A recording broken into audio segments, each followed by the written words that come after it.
got to stand up strong, face the truth about themselves, to understand what went wrong. I know we can find a way. I know we can find a way. I know we can find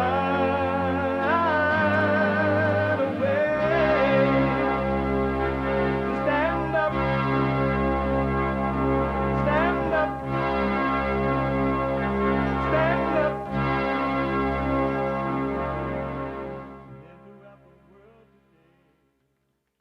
Uniting the races with truth instead of dividing them with lies.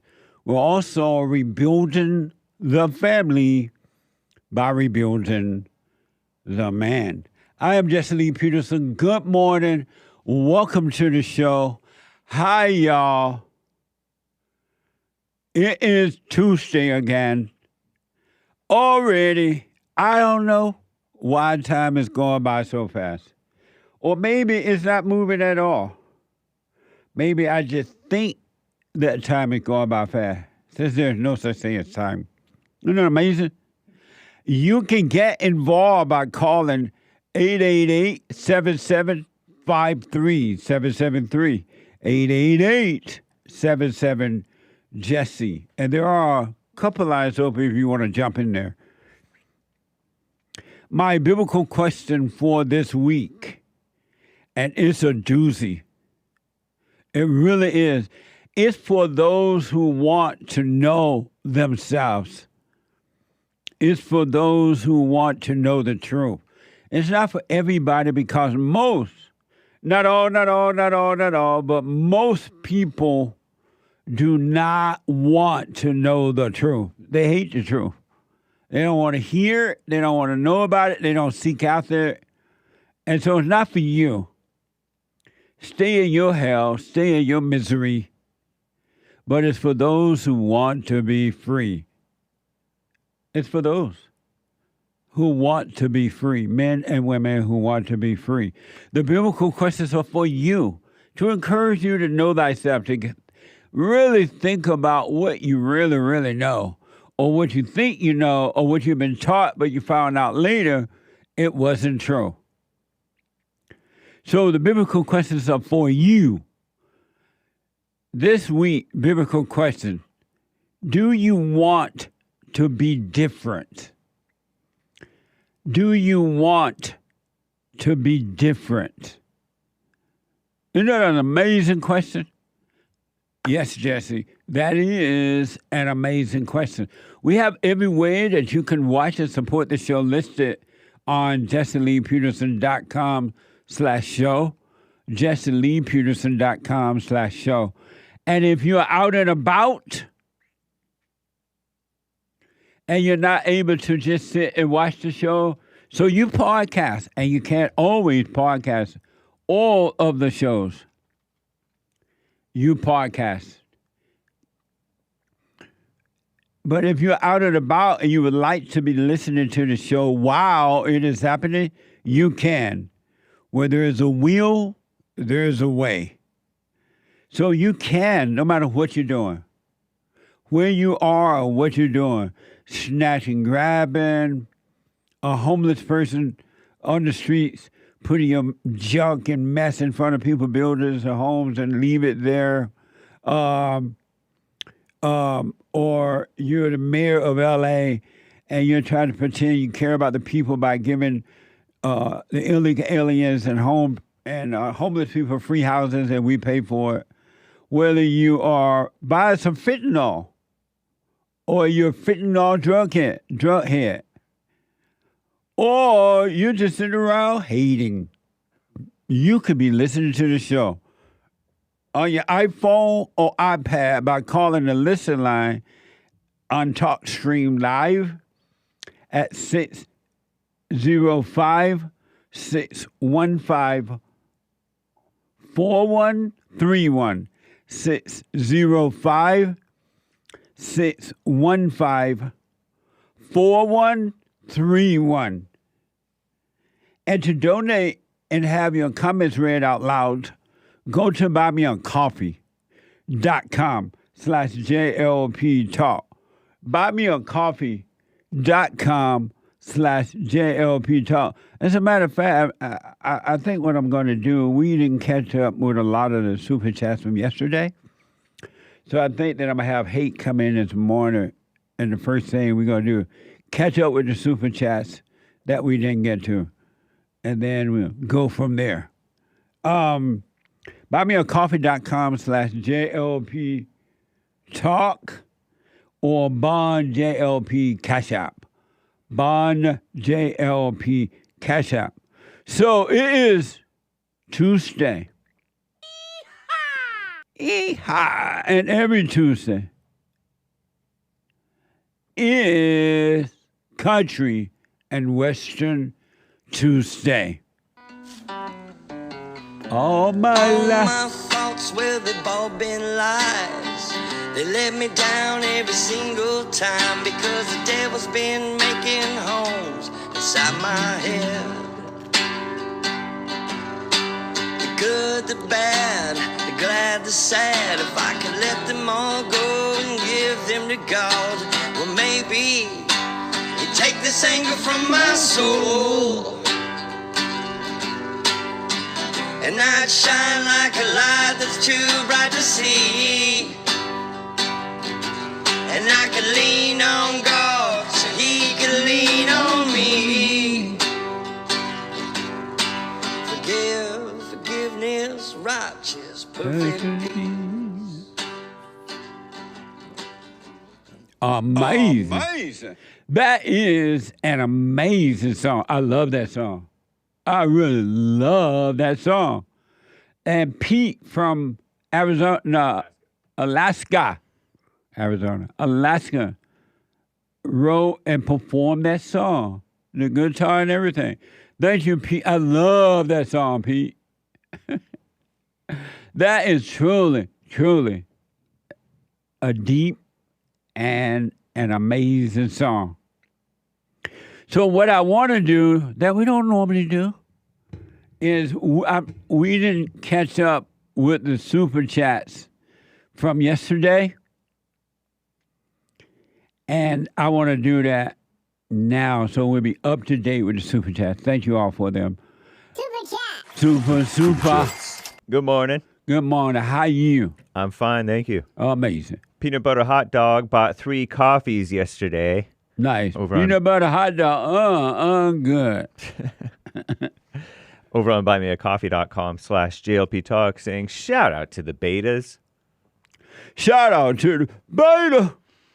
Beta male. And thank you, peanut butter hot dog. Speaking of beta, Joelle's beta adventure donated a diamond on dlive.tv/Jesse Lee Peterson. Thank you, Joel Beta Adventure. And Joelle's beta adventure says, midnight roller skating. No further comment. Amazing. Thank you. Appreciate it. That's referring to what Joel Friday was doing 2 nights ago. Did he go roller skate last night? I don't know. I did not check his eyes. We would know by checking his eyes. If his eyes are red, he was up till midnight at the roller skating rink. He said no, he wished, but no. He's okay. We have a hater, Joel Hader supporter in the D-Live crew. Chill and Lane bought a coffee. Jesse, what are the chances of the Dems officially replacing Kamala before the election to give her a boost in the polls? They say Biden's health has deteriorated to the point where he needs to be replaced before his term is over, says Chill and Lean. At this point, I don't know. The Democrats, there's nothing that they won't do to try to win, really. So I wouldn't be surprised. I really would. They may have an October surprise. When is the last day of August? The 31st. Which is Saturday, I know that part. I'm pretty sure it's Saturday because I think Sunday is the first day of the month. Oh, okay. I wouldn't be surprised, October surprised, the Democrats would do whatever it takes to maintain perceived power and wealth. So I wouldn't be surprised. Good question, though. Thank you. Soterio Spada Coffee, I can't tell how often I have thought that the fellowships couldn't get any better. Just to be proven wrong, it almost feels like I hadn't known one true thing before I found you on YouTube. Thank you so much for the message you spread. Absolutely. You're welcome. Same here. I've been doing those meetings now for 35 years, and I've always personally felt that those meetings, the fellowships, are always amazing. And I learned something every Sunday. I'm surprised too. Every Sunday I realized something. So they are amazing. And so if you want to be a part of the Sunday morning fellowships and you're not in LA or LA surrounding, you can watch them live by going to rebuildingtheman.com/church. Rebuildingtheman.com/church. 11 a.m. Pacific time, 2 p.m. Eastern time. rebuildingtheman.com/church. But if you're in LA or LA surrounding area, come on down. We are in West LA area. Amazing. Thank you. Cornerstone gave a Cash App saying, what an amazing interview with Chad Jackson. Strong black arm emoji. It was deep. Yeah. And I knew it would be. Chad from the Uncle Tom, one of the producer of the Uncle Tom, he black, is one of the smartest researcher and smartest guy, businessman that I know. One of them that I know. It's amazing. Thank you. Appreciate it. Becca 0408 donated a Rumble rant over on Rumble. You got to know how to rumble over on Rumble. That's Jesse Lee Peterson Rumble. I forgot my login on punchy.tv. Cringing emoji. What do I do? Hey. There's a forgot password button. Yeah, hit the forgotten password button. But if you're still having issues, email radio@jesseleepeterson.com. radio@jesseleepeterson.com. Thank you. You boomer. Thank you, Becca. Thank you, Becca. And shout out to yesterday's top contributors on D-Live, Joel's Beta Adventure, Greenwall, Games for Rec, Kid Combo 1, Wolf336, Groovy Monkey, and Misty. Thank you guys for the lemons, ice cream, and diamonds. Appreciate it. Groovy Monkey. What a name. Indeed. I like that. No O's in Groovy Monkey. GRUVYMUNKY. Remember the dance, the monkey, do the monkey? I only know the Monkeys, that TV show / band. Hey, hey, we're the Monkeys. Oh, not everybody monkey around. This was black. Oh. So you don't know the monkey dance? Do the monkey. I don't think so. You know? Yeah. Nick knows Nick it. knows it. Yeah. You put yourself on camera and do Let's it. see you do the monkey. Do the monkey. Everybody monkey around. Hey. So that's not it. No, that's not the song. Oh, okay. Thank you. Blah, blah, blah, blah, blah. Blah, blah, blah, blah, blah. Do the monkey. I forgot how the song, I can hear it, but I can't bring the words together right now. Right. But it was a song called The Monkey. Right on. Not the white monkey. This was before the white monkey. This was the black monkeys. Cool. Amazing. That's fun. Monkeys are cute. Are you saying black monkeys are cute? All monkeys are cute. Nice. Amazing. Thank you. Shout out to the luckiest followers, Misty, Kilo Alpha Tango Aries 1, Groovy Monkey, and Green_Wall. Thank you guys. Thank you all. Richard Butter Coffee. Hey, Jesse and Co. Thanks for the show, Jesse, your show. I really appreciate it. How do you know thinking is not seeing? Where's the proof? The proof is stop thinking and see what happens. Stop thinking and see what happens. When you stop thinking, you will then see. There's the proof. Amazing. Now you think about practical things, right? To function on earth, you think about what you're going to eat, where you're going to live, what you got car you want to drive, what time you got to be at work. You think practical thoughts. But other than that, there's no need for thinking. It's a waste of time. So if you doubt me, or if you want proof, just stop thinking other than practical thinking. And the proof will be there. Amazing. Thank you. I appreciate that. Energy given by God bought 10 coffees. Very generous. Jesse, the impact you have on my life has saved me from so much hell. Getting to know myself over the last 5 years of listening to your wisdom of spreading the message of God has been a journey. I don't want to go back into darkness. Thank you for all you do. Right on. Stay with it. Stay with it. Stay with it. Stay with the light. And the more you stay with it, the more and the brighter it will get. Amazing. Thank you. Birdie Bound B, 3 coffees. Birdie Bound B. It's only been 2 days since this week's assignment, but man, what an amazing assignment. You're right. This is like a doozy.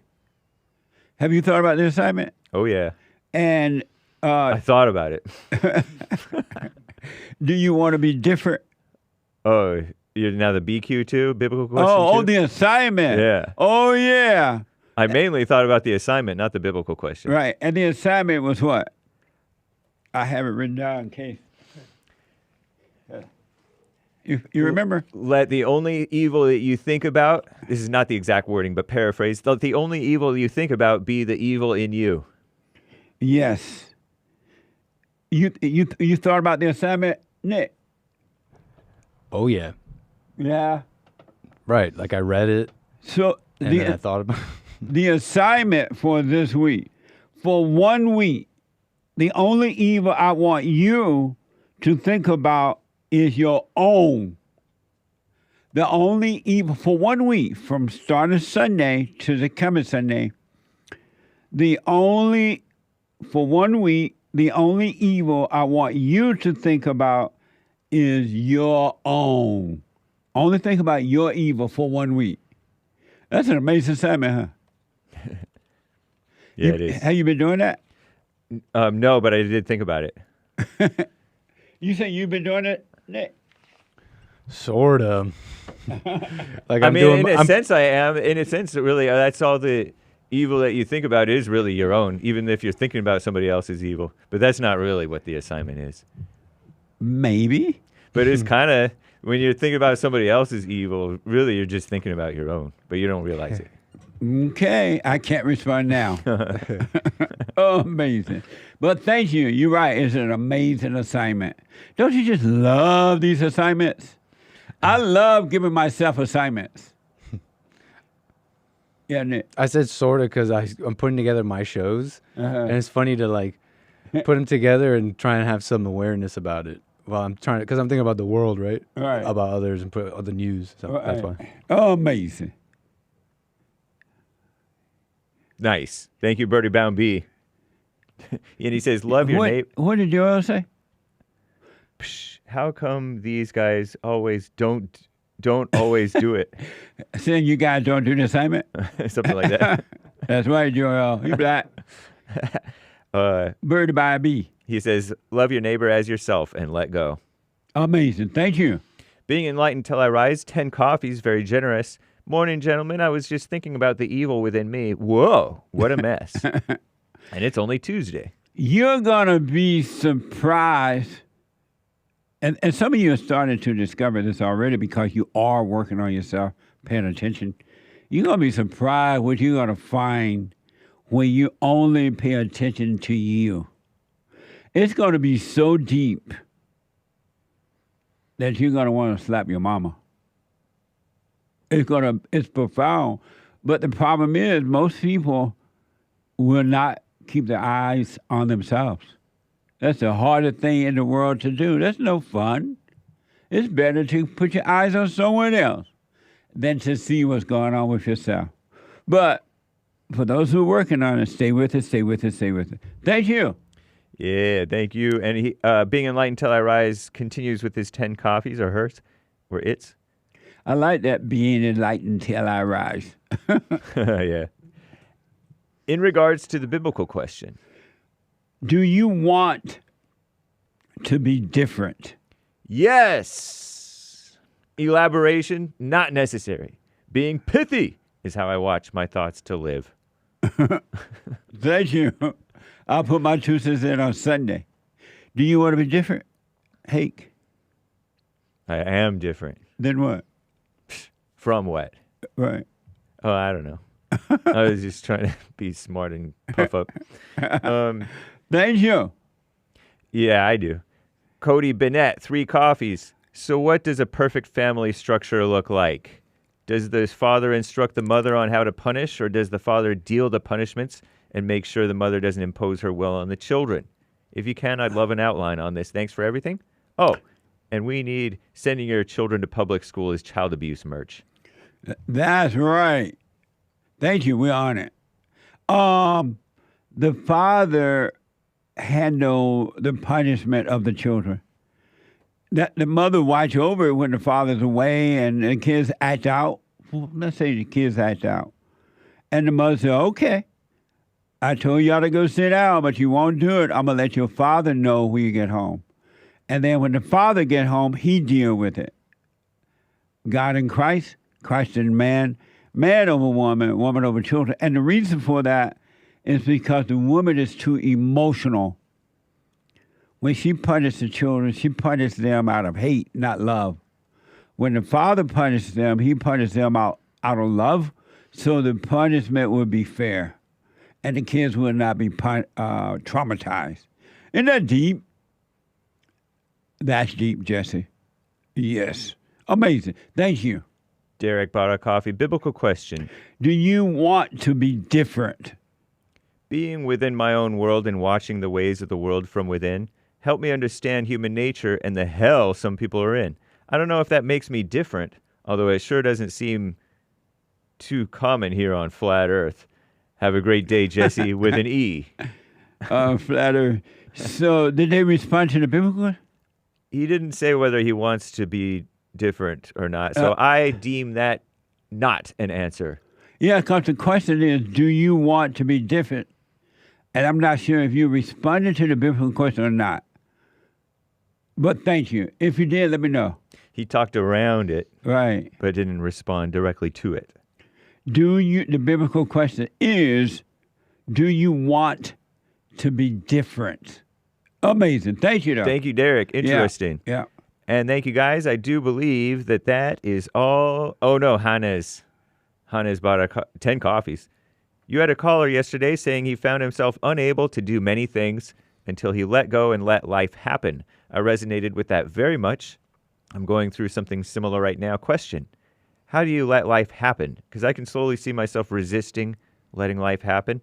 I resent certain aspects that I'm tired of experiencing and want to escape. Does God listen to you if you really don't want something at all? I can't stand customer service. I want to escape it. Thank you, Jesse.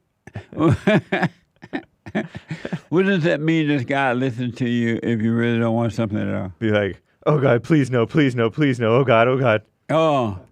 Well, I mean, sorry, Hannes. That may not exactly be how you prayed. So, please, God, no more customer service. Help me get out of this. Oh, I doubt if God listens to that. I doubt it. And did they have a question for me other than that? How do you let life happen? Oh, good question.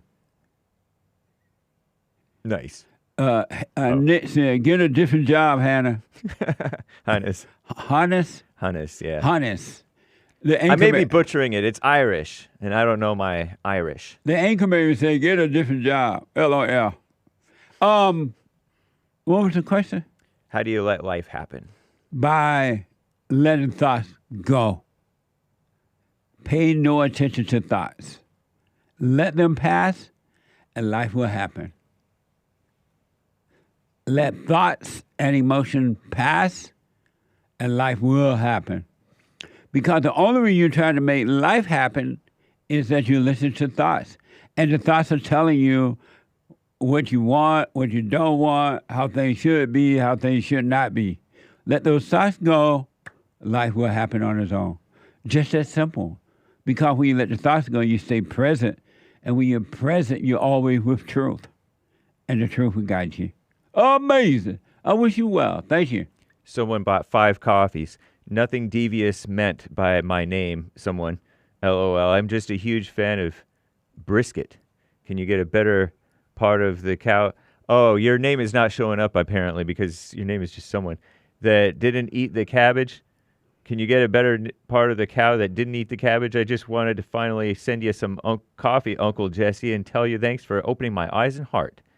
I can't even describe how much doing the silent prayer every night and morning has helped me. Anxiety is gone, depression taking its time, but it's leaving as well. Keeping my mind with my body at first was tricky, but absolutely worth all the work. Yeah. Anyone out there questioning this, stay with it, stay with it, stay with it. Love y'all. Amazing. Thank you. That's deep. Nice. I appreciate it. Stay with it, stay with it, stay with it. You fill my heart with so much joy. I can't even remember how I was before. I know sometimes we disagree, but I do know I love you, and you love me. You heard this song? I have now. Nice. Uh-huh. Thank you. Stay with it. I appreciate the support. Derek bought a follow-up coffee, biblical question follow-up. Is that Albert Derek? No, this is spelled differently. Oh. This is Derek. My producer name is Derek. Oh, yeah, but that's Derrick. Do you want to be different? I want for nothing. Staying in my own world provides all I need. They still didn't answer the question. What the question is, do you want to be different? Yes or no? I tried, Derek. Thank you, Derek. Thank you, man. As always. Try one more time to answer the question, Derek. You can call in, too, if you like. Yeah, you can definitely call in. 888-7753-773. Do you want to be different? It's the question. Thank you, Derek. Good try. Good try. And thank you, guys. That's all for now. Amazing. Thank you all. I do appreciate it. Thank you. Thank you. Let me go to Jason, a first-time caller out of Florida. Jason, welcome to the show. You're on the air.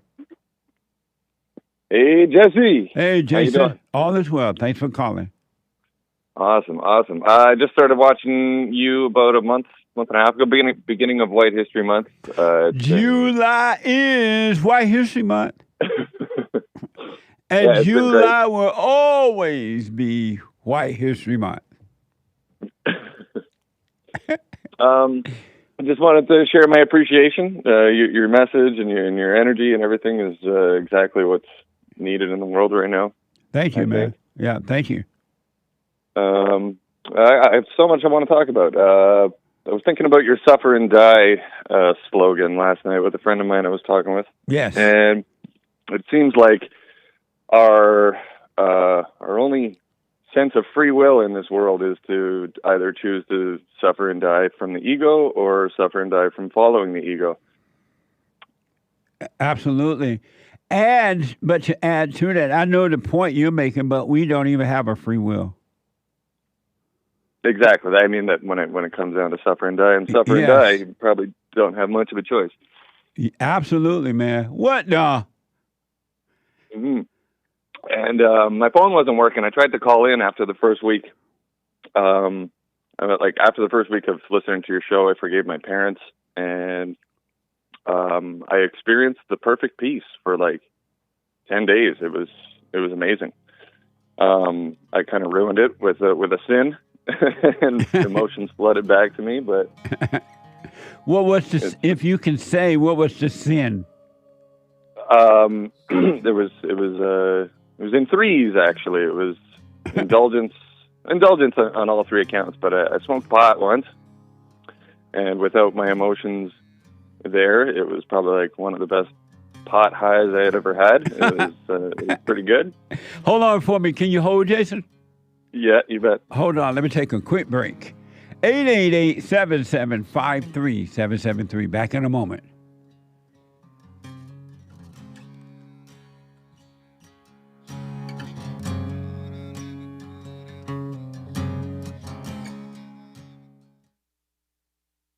Hey, listen, before I ask my question, I want to thank you so much. The silent prayer, you know, I'm 50 years old. At home, we have a 16-year-old, 14-year-old, and a 10-year-old. And I got to tell you, introducing the silent prayer to my family, instead of just sitting down and saying the same old prayer over and over again before we eat our meal, to just be silent, bringing all thoughts into captivity. Brother, that has been such a huge, huge blessing in our lives. I just want to encourage anyone to try that out. It's amazing to look around after we've done our silent prayer before we eat, to see the excitement in my kids' faces, like, oh yeah, Dad, I had a bunch today. Or the other one will be like, yeah, you know, I had a couple things that I've been thinking about. It really takes root, Jesse, and so I want to thank you so much, and ever since then, it's been absolutely amazing. So thank you so much. You're welcome, Tony. Stay with it, stay with it, stay with it. You're going to know God and his love. It's going to be amazing, man.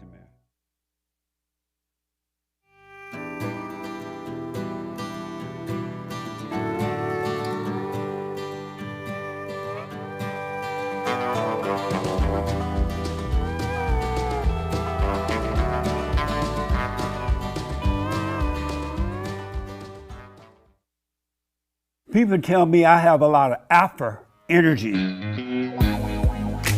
Jesse, what gives you so much Afro energy, they say? Is it energy drinks? No. Is it cigars? No. It's Afro jerky. Afro jerky from Big Club USA. Afro male, and you can have Afro jerky energy too. Amazing.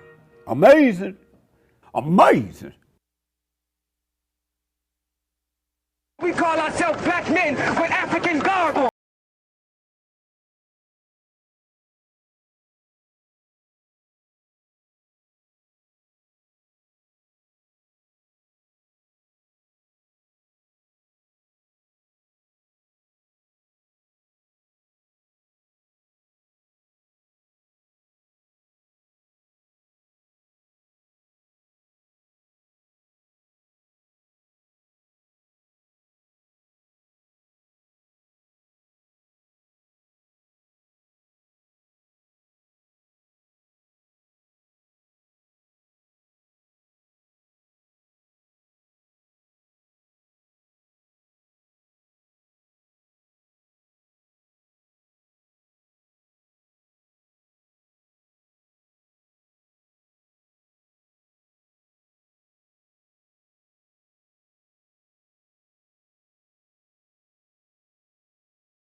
For black on black slavery.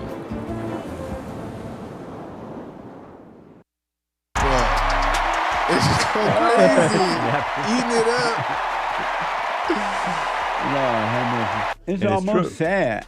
But that's the thing, is that they know how to work the crowd so well. And because of that, it don't matter what they're saying. And I felt like I was at Azusa Pacific University, the Christian school that I went to, the chapel service. I felt so worshipful. I felt like I was at home. Because it was like going to a concert and seeing some of your favorite entertainers. Yeah.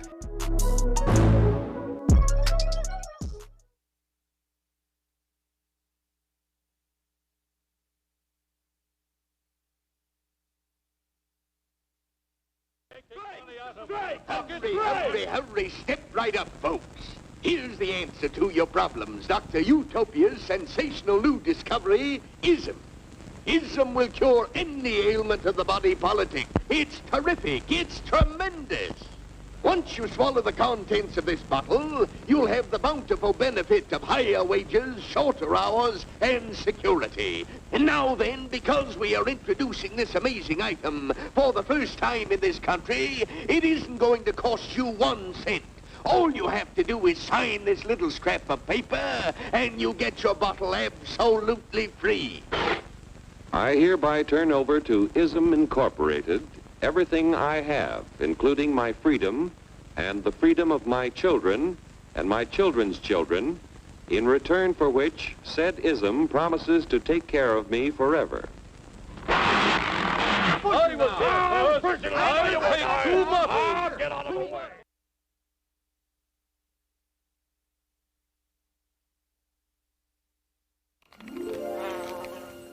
I love eating bugs. I also live in a pod and know nothing. I'm an anti-racist and I'm a... Beta, beta, beta, beta, beta. Toughen up, Soy Jack. Get your protein from a non-liberal soy. Try apple jerky. Amazing. Wow. It really is. Amazing! Amazing. Amazing. Amazing. Go to BigClubUSA.com to order Alpha Jerky now. Become a man. Become Alpha.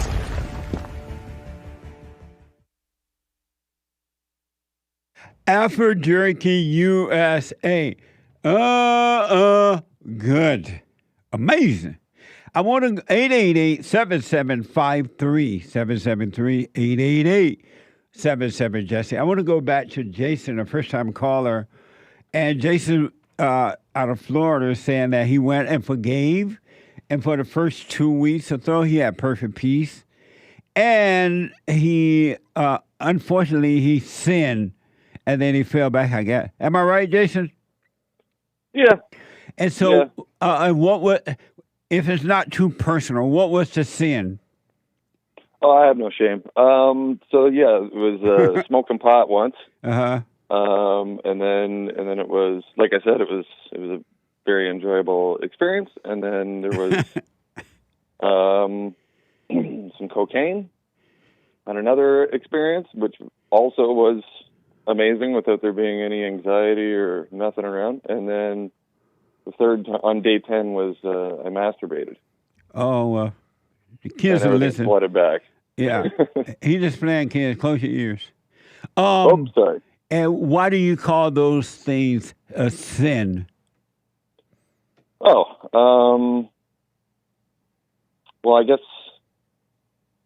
Well, I was kind of deliberating with myself over how come not with the pot or the substance and with the sexual thing. I think because lust is a deadly sin, and I don't know.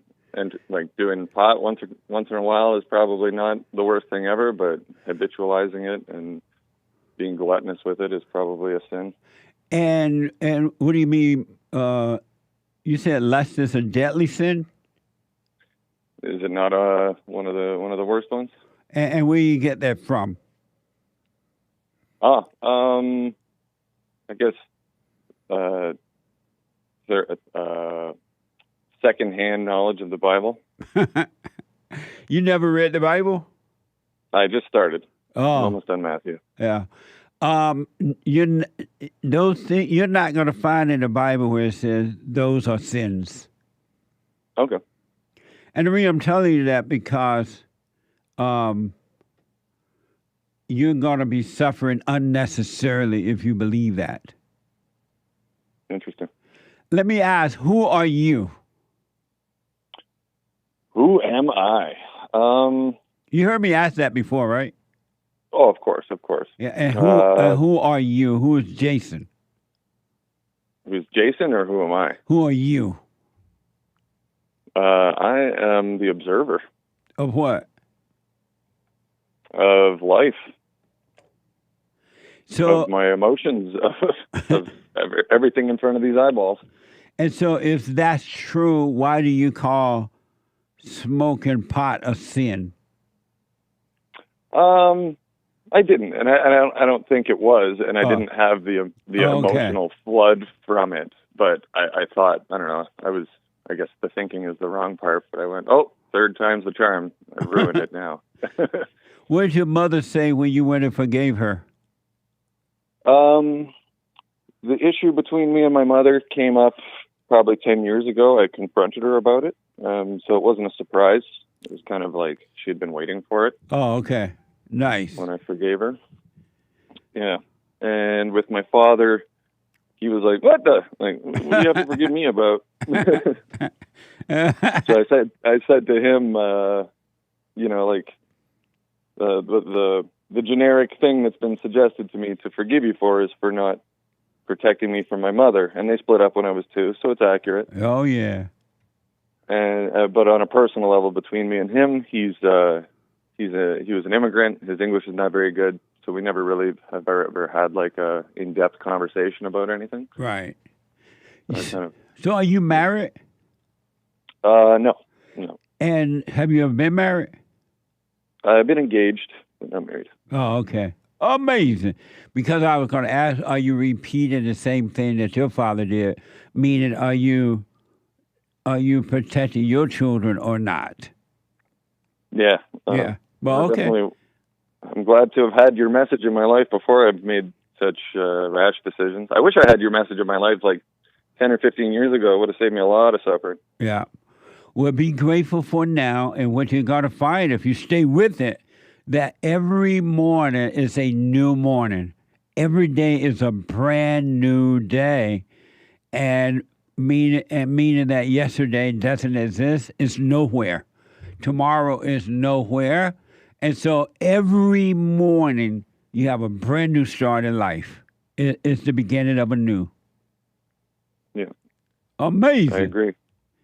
Well, I appreciate your call. Anything else, Jason? Oh, one, maybe 2 things more. I could go on forever, but I would like to ask something else. Okay. What was it? Oh, you had a biblical question when I was first started watching, and it was, why do you attack back? Yes. And so my initial response was, and then I watched one of your 10-year-old bonds last night, and realized I had the right answer then. I was like, damn, I wish I called in. But why do people fight back? Because they don't have enough. Why do you fight back? Why do I fight back? Well, I don't fight back, and I've seen that God does fight my battles for me. And so why do people fight back then? Because they don't have enough faith in God to fight their battles for him. Yeah. For them. I've come to realize, and you're right, people, including Christians and Muslims and Jews and atheists and non-atheists, people really don't believe in God. They don't believe in him at all. They say they do. They say they have faith and they believe in God. They say, oh, I'm defending my faith. But they truly, truly don't believe in God. Because if they did, Jason, they would lay their weapon down and they would never fight again. Not only would they stop fighting with the spirit of evil within themselves, but they would never fight with the spirit of evil inside of others. They would lay their weapon down and let God fight the battle for them, but they don't truly believe in God. Yeah. So I have a question regarding this. Yes. Because I've practiced it and it's worked, and the it working part has kind of been a little bit frightening. So I know you haven't heard you talk too much about spirits and demons in depth too much, but I was always questioning on whether or not that's the work of God or the work of a demon, because these people that I tend to forgive immediately and turn the other cheek, they suffer pretty badly, and I don't know. Like, some of them die, and I go, is that the work of God? Like, I don't know. That the people die whom you forgave? Yeah. In sort of kind of in a related way to what their transgression was towards me and stuff like that. Like, really weird. One thing I know for sure, and without a doubt, when you hate the children of God, when you attack them, when you go after them, you will suffer. And you will be destroyed. Because God protects his own in the same way that a physical father should protect his children, right? So God does protect his children. That's why we don't have to worry about anything, because he will take care of us. And so, but I don't know if those people died as a result of what they tried to do to you, but absolutely, you should not attack the children of God. What now? Amen. Amazing. Well, thank you. All right. Yeah, thank you. I got to come shake your hand, so I'm going to probably make a trip out there sometime. Right on. You're welcome here. Thank you, man. All right. And call me again, Jason. All right, will do. Hey, Thanks, Jesse. Jason, stay with it. Stay with it. I don't care what happens. Stay with it. Okay. All right, buddy. Amazing. 888-7753-773. Let me go out to Texas and talk to a first-time caller, Lauren. I believe that's right. Lauren, welcome to the show. You're on the air. Hi, Mr. Jesse. How are you doing this morning? All is well, Lauren. Thanks for calling. Good. Thank you for having me on. I feel so blessed to be a part of your show. Thank you. I appreciate it. So I'd heard that you asked a kind of a general question, I think, of the audience, which was, do we want to be different? Oh, Or yeah, do you said, the biblical question. Do you want to be different? Right. Yes.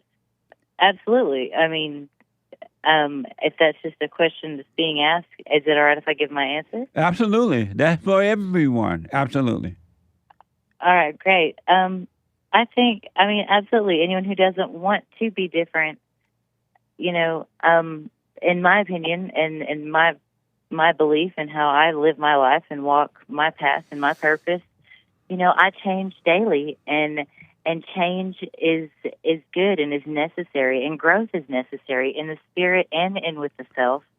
And I feel that much like with, burning the chaff and getting rid of that excess, that brings change, and that brings, new growth and new life. And I think that there's not necessarily a problem with being different, and that people should want to be different.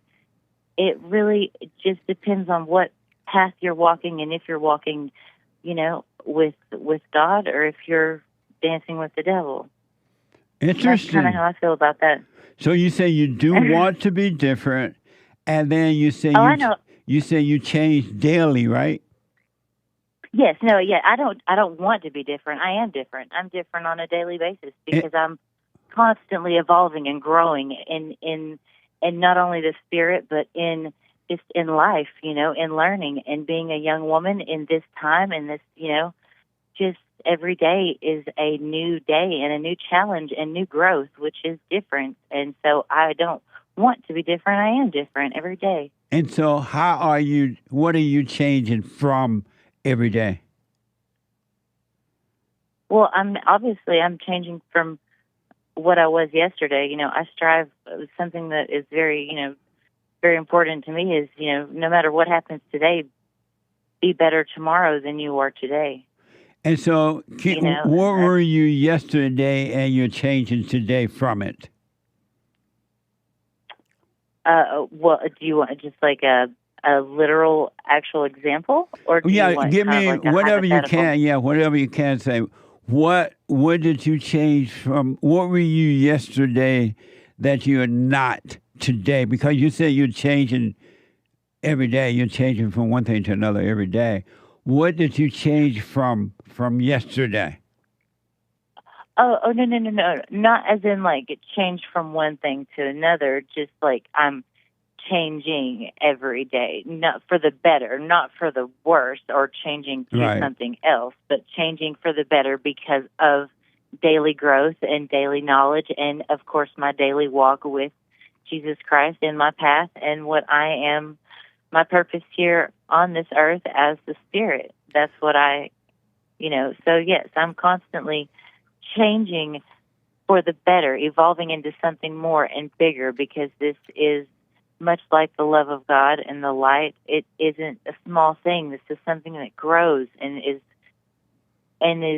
really been diminished, and there has to be some change out there, and there has to be that light that has to be lit, and there has to be those people out there that feel that growth and that change within them, and that hunger and that burn in their belly to be different. And so, how do you say you're walking with Jesus? Absolutely. And how you're walking with Jesus? Oh, I know, because he confirms it daily.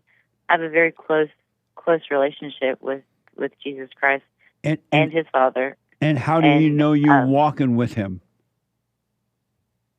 I know from his grace and his blessings. He makes it very clear to me if I'm, not doing something I'm supposed to. But as of, recently, or not even recently, it's been, many months now, I've really come into my own and I've come into my purpose, and he has showered me with blessings. What's your purpose? My purpose is to be a messenger on this earth for him. To be a mouthpiece. Oh, you to said be a messenger. Oh, I thought you said messy. Yes, sir. No. I mean, it might get messy, but these are the times we live in, sir. But how do you know you're walking with Jesus? You didn't tell me that yet. Because I feel him. Because What does he feel I know like? him, and he knows me. What does he feel like? That's something that I can't even describe. That's for each and every one of their own to experience. That's not. I mean, that's a personal thing, really. Oh, so you don't know what he feel like? Oh, I do, but what he feels like to me is, that's my own personal bonding and connection with him. Everyone has their own experience. Do you have anger? And everyone has their own. Do I have anger? Yes. Oh, sure, I get ticked. I'll tell you this. I used to have a lot of anger issues as a teenager and as a young adult. And now that, I've been through some things and I've found my way, and he's shown me my path. Anger isn't really an emotion that I have time for anymore. I don't have time to be angry. There's no time for hate. So do you have anger? No, I don't have anger. So you never get angry? I get irritated. If you think that irritation, if we're going to say that irritation is anger, then fair, we'll call a spade a spade. I do get irritated, but more than anything, I get sad. Do you ever? So what? More than anything, I get very, very sad and very, very heartbroken. Do you ever get angry? No, I get frustrated. Do you ever get angry? I don't get angry. You get frustrated. There's no time for anger. Well, what's the difference between frustration and anger? Well, anger usually is something that comes out violently, and it can or cannot be solved. Frustration is just a problem. Every problem has a solution. But anger is frustration. And that's why I asked. And frustration is anger. Okay, well, that's what I wanted also to make clear. It was like if we, we're seeing frustration and anger as the same. So let me ask: thing. Is it possible to, as you said, walk with Jesus and have anger? As in, what would Jesus do? No. Is it possible to? You say you walking with Jesus. Is it possible to walk with Jesus and have anger? It is hold on, absolutely possible. Lauren, hold on. I gotta take a break. Sorry about that. Back in a moment. 2 more hours to go. Back in a moment.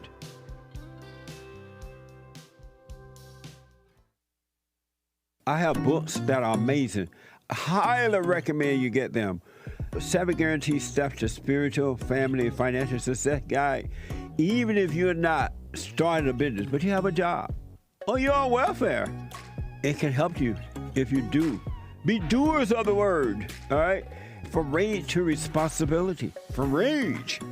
That's what I write about in the first chapter, especially how I overcame scam, how the black leadership exploits black Americans. They're using them, and blacks are too willing to be used.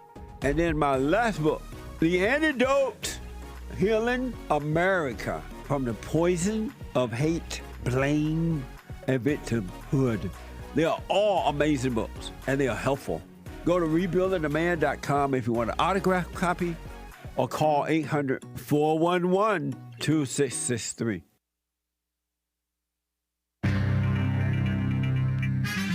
A whole lot of mess going on in the world. Stock markets, blah, blah, blah. I don't know. SpaceX is going into the Van Allen belts, the radiation belts, and they're going to have a civilian spacewalk. So awesome. And the presidential debate, is it happening? ABC, I think? September 10th? I don't know. And there was a campus homicide. This is the end of hour 1 of the Jesse Peterson Show. Country and Western, Tuesday, August 27th, AD 2024. Happy Men's History Month, everybody. Men's History Month is for everybody. JLP will be right back, guys, to your calls. There is one line open. You can call in right now during Hake News, Not Fake News, and you can get on hold to get on air with JLP momentarily. Even you can call right now. Commie Nonsense Network, CNN reports, Wall Street went into a tailspin. Earlier this month, you may have heard about it, when stocks plunged due to fears that the U.S. economy is slowing faster than expected.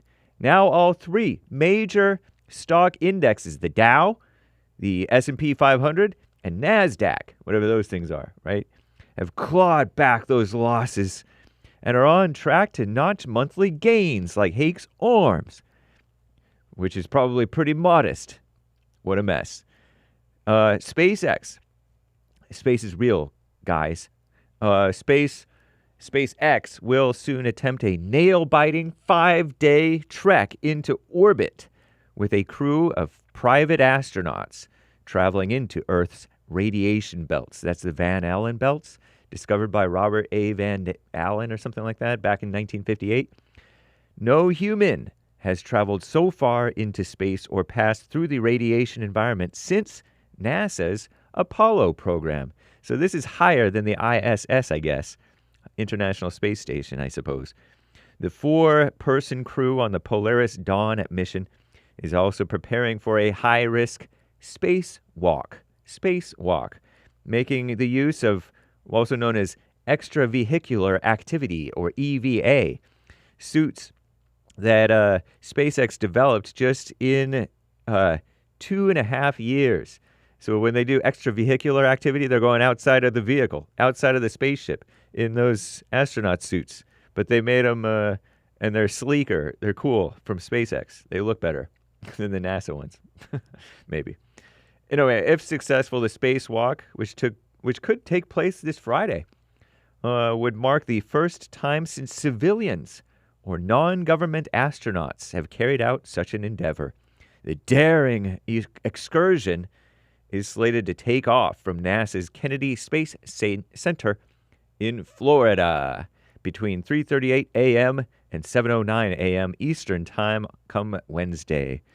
And it's a 24-hour delay from the company's previous launch target due to a helium leak. Did you know they use helium for space stuff? Something like that.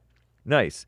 Anyway, the presidential debate, our greatest president, Donald J. Trump, casting fresh doubt on his September 10th ABC debate against the so-called vice president, cackling evil Kamala Harris.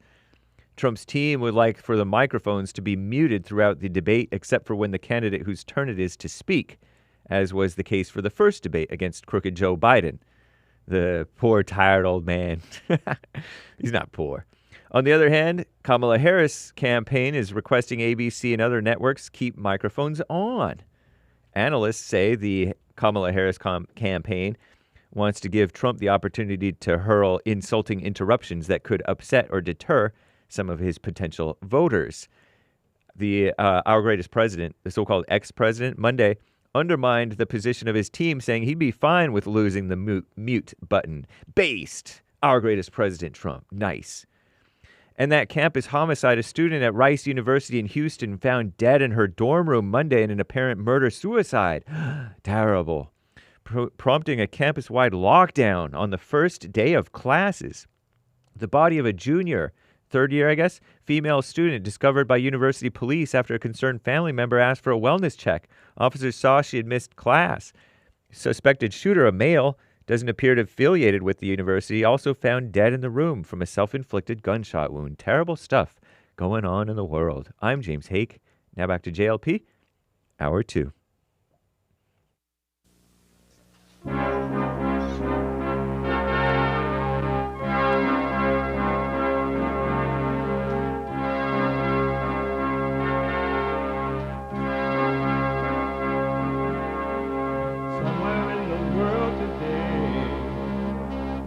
Got to stand up strong, face the truth about themselves, to understand what went wrong. I know we can find a way. I know we can find a way. I know we can find a way to stand up, stand up.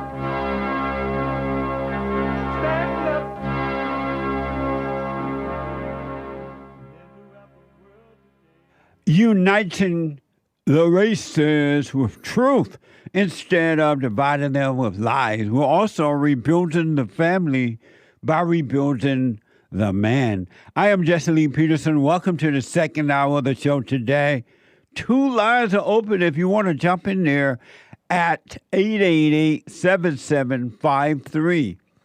773 888-77-JESSE. Jesse, Jesse. And my biblical question for this week, and it's a doozy. It's like a hola, si senor, gracias, mamma mia. Wow. Do you want to be different? Do you want to be different?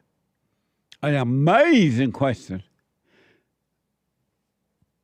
You can listen to the show if you're busy working out or you're taking the children off to public school today because you don't like your children, or you're married and your lady married not, obey your husband, and you obey the husband who can't make your wife obey. You still can be listening to the show. Or you just out buying yourself a little fentanyl. Or you trying to come off fentanyl.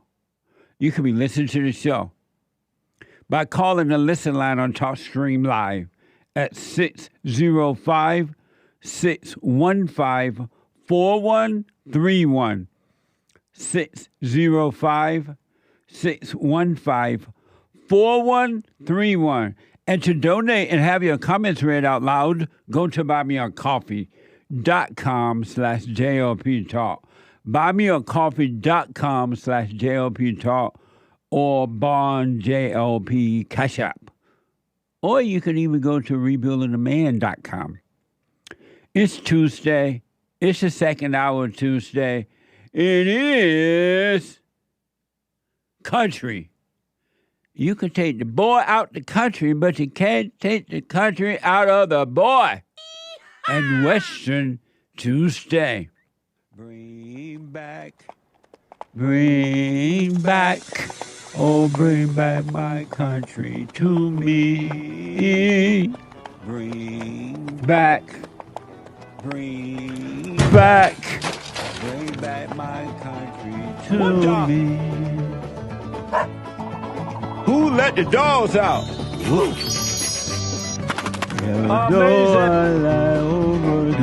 Amazing. I want my country back, but I know it's not coming back. Isn't that amazing? I know it's not coming back. What the? I want to go quickly back to Lauren out of Texas, our first-time caller. And Lauren was responding, or is responding to the biblical question of, do you want to be different?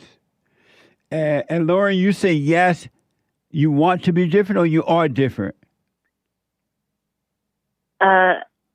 Well, Jesse, now that you got me thinking on it, now I am different, but I always strive to be different. Oh, okay. So I am different, and I want to be different, if that makes sense. And you say, and how are you different? How am I different? Every day, like I said, I just strive to be a better me, to do more, to step out of my comfort zone, to live in my truth, to live in the truth, to live in the light, in the way. And what is your truth? My truth is His truth, God's word. And so why do you call His truth your truth? Well, because I'm the one that is telling it. I use, a platform to try to message to others, and so I have to use it in my, a message form. It's not my message; it's His words, but my message to those who choose to listen. And you say that, few, and it's very sad. You said before the break that you're walking with Jesus, right? Yes, sir. And you said that you do have anger, or you said do you have anger? Well, Jesse, we are all human, and we all have anger. I can't sit here and say as a human being that I don't have anger. I can't stress that enough. We're all human. We have that choice. And do you have be angry or not be? And so, do you have anger? Not nearly like I used to, and it is not my ruling emotion. And so, it's not even in the top 4. And so, do you have anger? Absolutely. Who doesn't? So, do you have anger? Am I a human? Yes, sir. Okay. And you said you have a choice to be angry or not be angry? Yes, sir. And why do you choose to be angry then, if you have a choice? Well, I choose now not to be angry. Why do you choose to be angry if you have a choice? No, I choose not to be angry. But you're still why angry, did I choose though. to be angry? Because, but you're still angry right now. Right now? Not right now. You're not yelling at me, but but you still have anger. Why don't you drop your anger and be done with it? Amen. That was a question. That wasn't an amen. That was a question. Why don't you drop your anger and be done with it? Have no more anger ever again. Why not?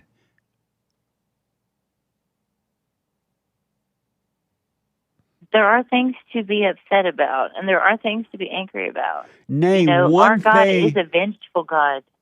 He is a vengeful God, and because we have sinned, He will get His vengeance. He will have His vengeance. And name one thing that Lauren should be angry about. Oh, really? Nothing. I have nothing that I should be angry about. But you said there are things not that a damn thing. You said there are things you should be angry about. Name one thing you should be angry about. Me personally, in my personal life, nothing. But in the world, I'm angry that we've fallen so far. It makes me very angry, but it makes me very sad. It makes me more sad than anything. It makes me angry that we've been so blind, so deaf, and so dumb as Christians, as His divine you're creation. You're angry because you're deaf and dumb, or you're angry because someone else is deaf and dumb? I'm angry because others are. And why would you be angry because somebody else is deaf and dumb? Why would you be angry about that? I guess I'm angry that there's just not more that care. But what give you the right to be angry if nobody else cares but you? Why would you be angry about that?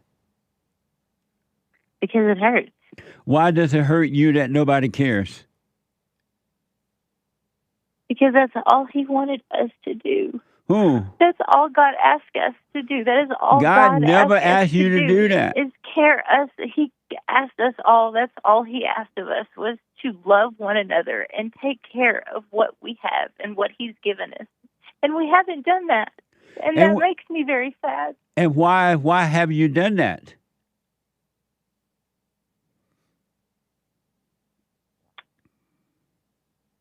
Because I'm human. Are you a human? I think so. You think you're a human? I'm pretty sure. What is a human? human. Do you want the scientific? I mean, do you want like the anatomical description of or definition of human? I want to go human back is to. made in the image of God, man. I wanted to go back to what gives you the right to be angry that if, let's say the whole world did not care, only youth cared. What gives you the right to be angry that no one else cares? Because damn it, that's really You said that's damn it? crap. it's really what gives me a right to be angry is that God sacrificed His only Son. That man suffered. Jesus Christ suffered for all of us, and we have spat in His face, and that pisses me off. We're not worthy. Are you a Christian? Yes, sir. And so you think God wants you to be angry at other people because they don't care?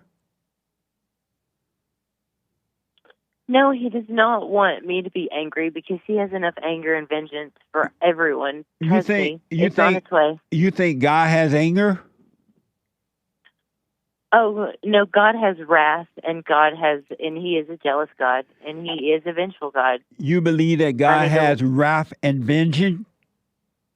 Absolutely. And Have you not read any of the Old Testament?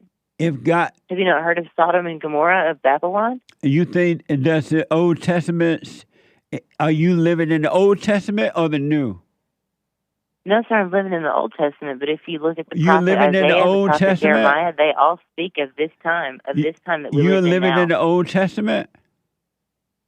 No, sir, we live in the now. We're living in Revelation, sir. We're in there. We're here. Lauren, We're out are here. you living in the Old Testament or New Testament?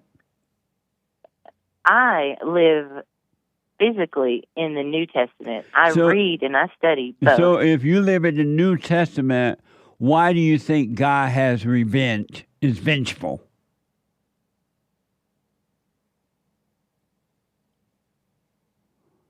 Whoa, okay, hold on. You fill my life with so much joy. I can't even remember. That makes perfect sense, actually. I totally understand exactly what you're saying. Oh, you are before. What is that you understand?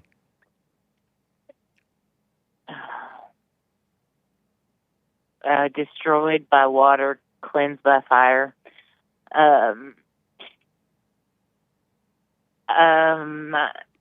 It's gonna get.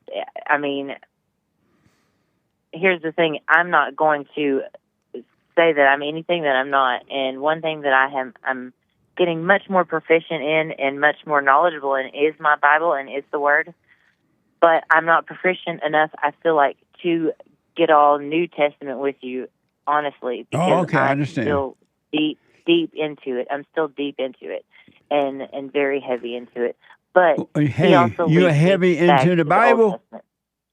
Yes, sir. That's the only book I read. Drop It is that. Drop that. Stop being heavy into it and just read it, and read it not to remember. Just read a few verses or whatever. Put it down. Why are you so heavy into it? What the? Well, it's not, just, that it's just where he leads me and it's what he puts on my heart. So that's where I listen to him. Let me ask this, and then I got to run. There's so many people I want to get to. Let me ask, so which is easier for you, Lauren, to accept? That you are a sinner or all your sins been wiped away? What is more easier for me to accept, that I have a sinner or that all my sins have been wiped away? Yes. The first and most important thing that you have to accept is that you are a sinner. That's not the question. Which is easier for you, Lauren, to accept? That you are a sinner or all your sins have been wiped away? That all my sins have been wiped away. Nice. So stop crying, stop being angry. If all your sins have been wiped away, what is there to be? Away. So what is there to be angry about?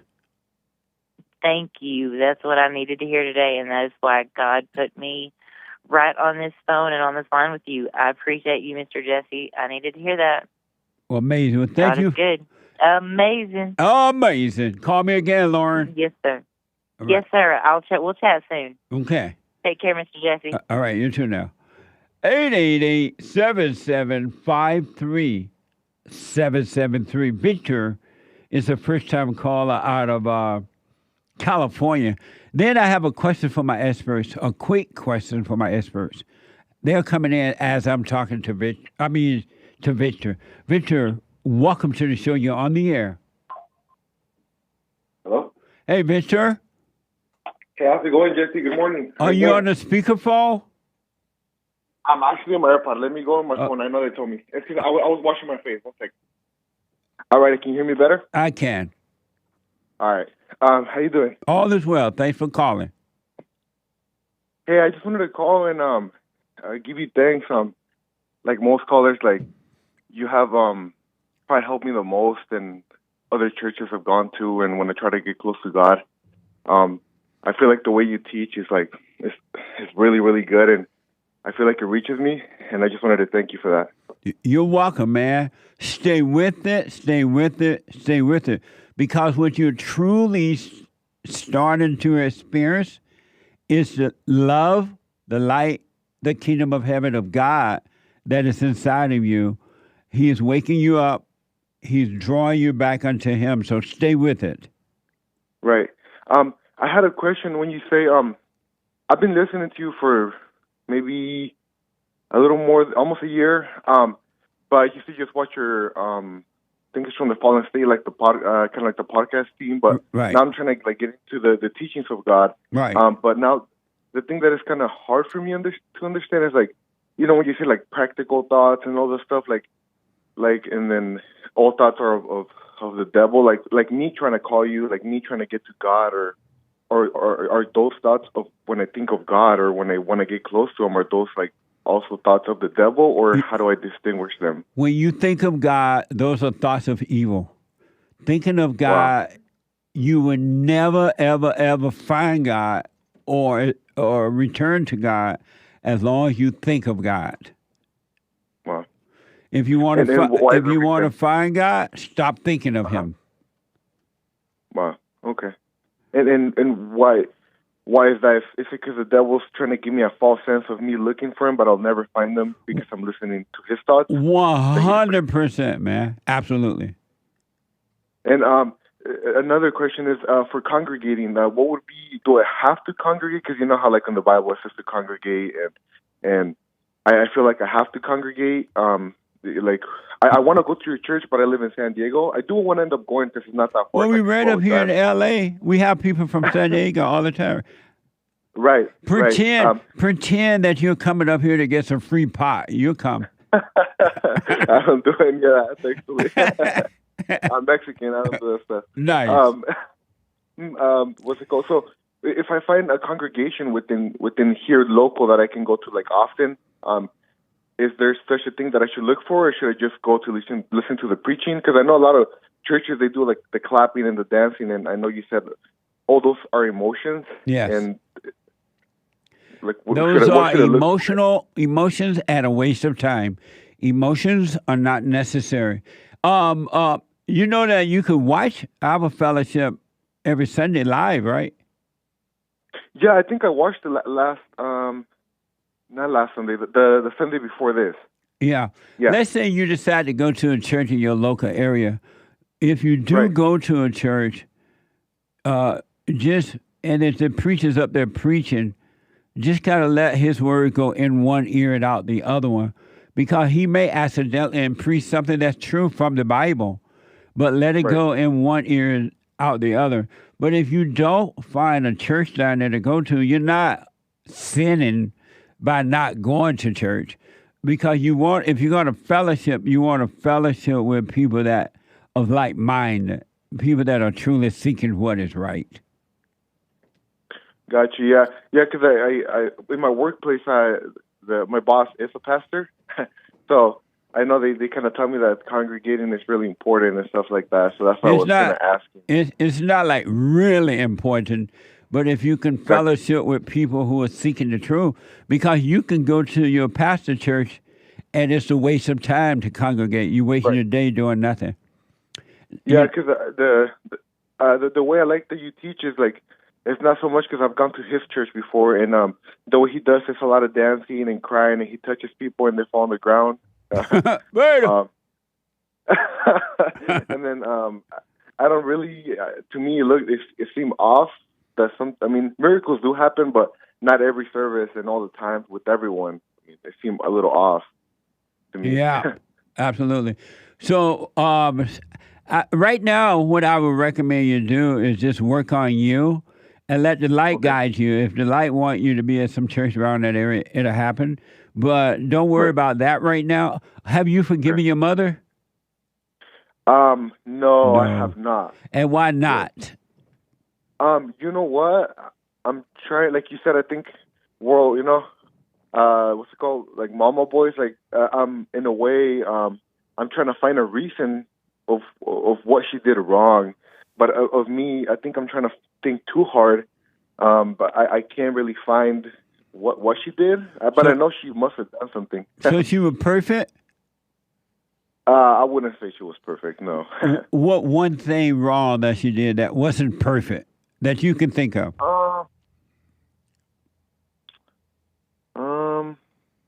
One wrong thing that she was perfect.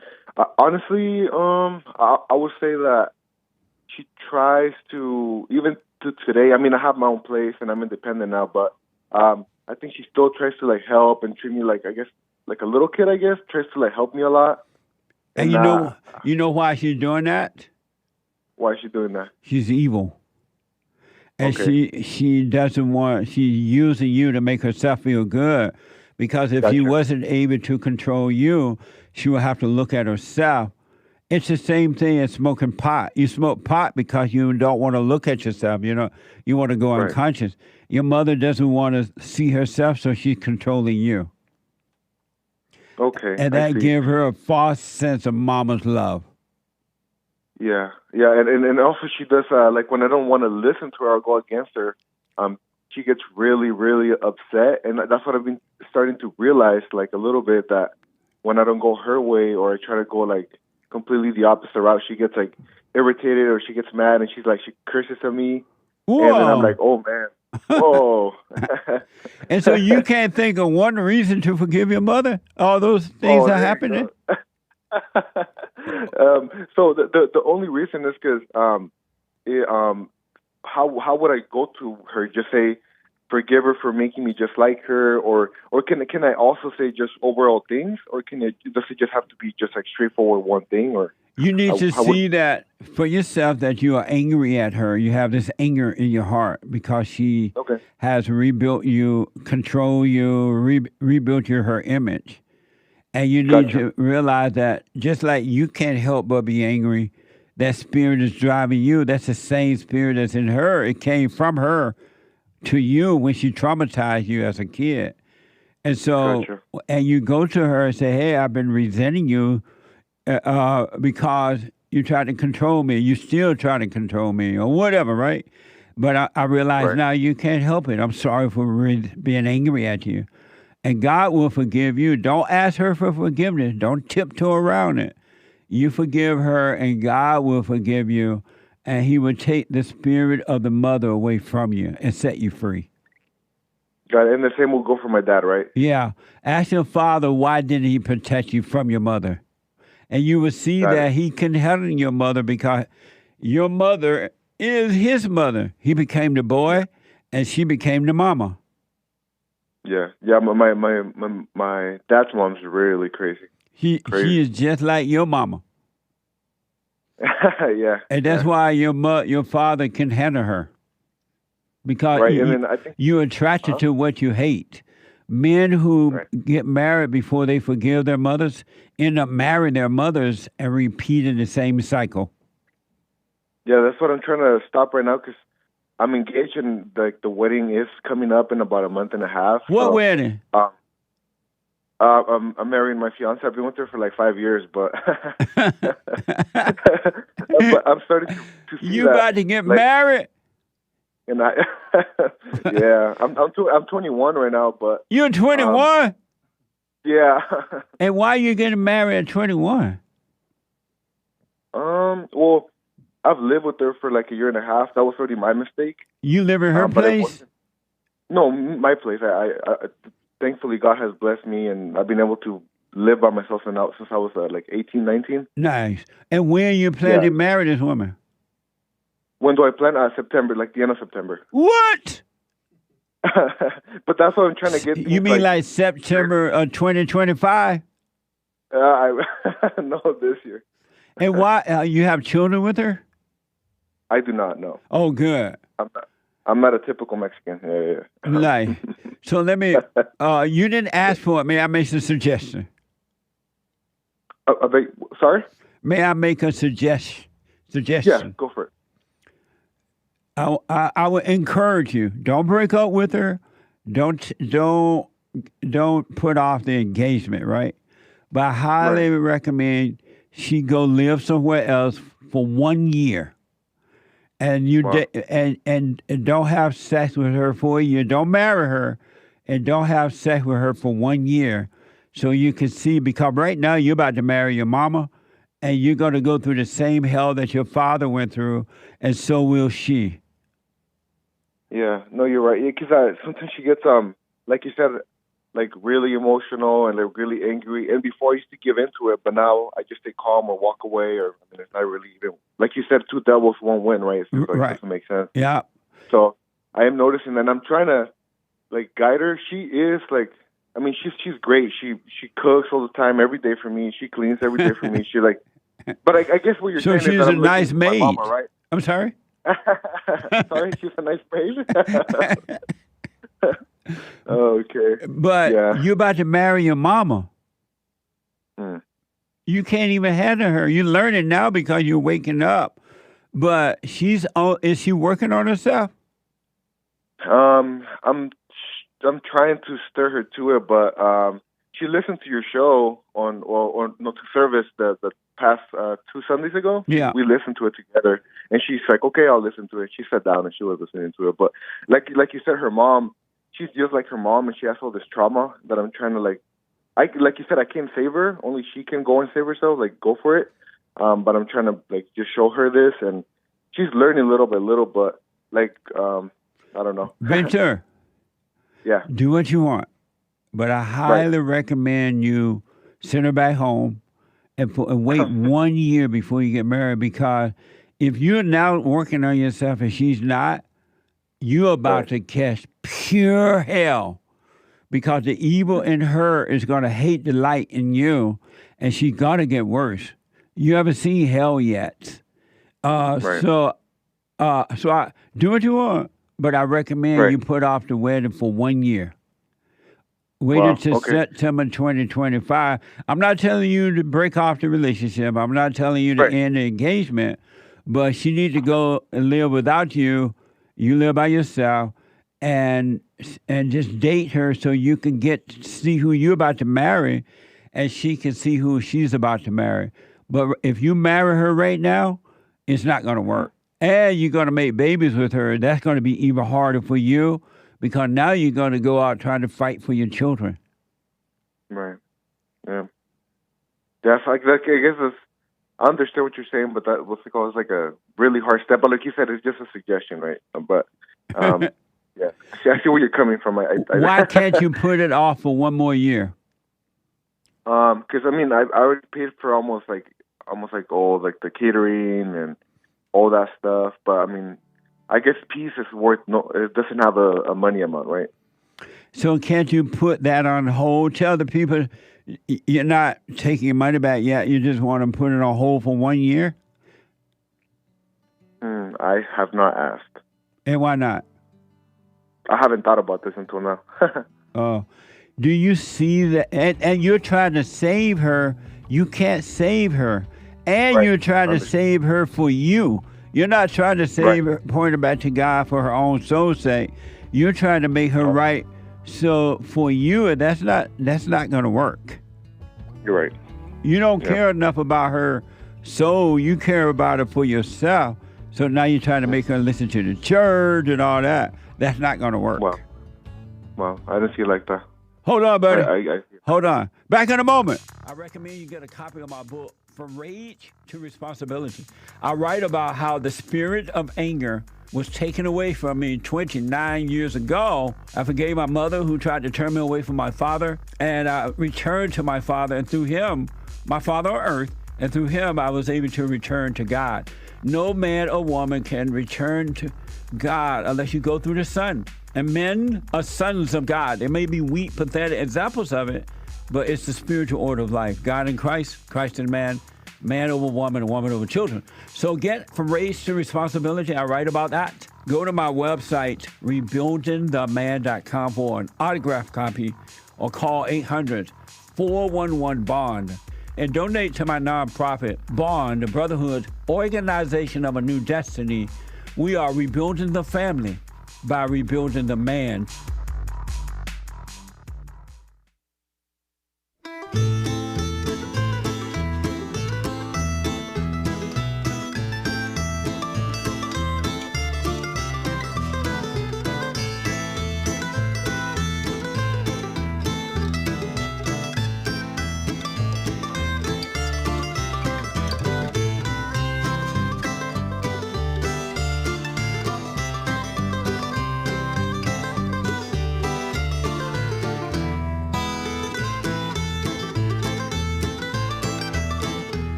Okay, folks, welcome back.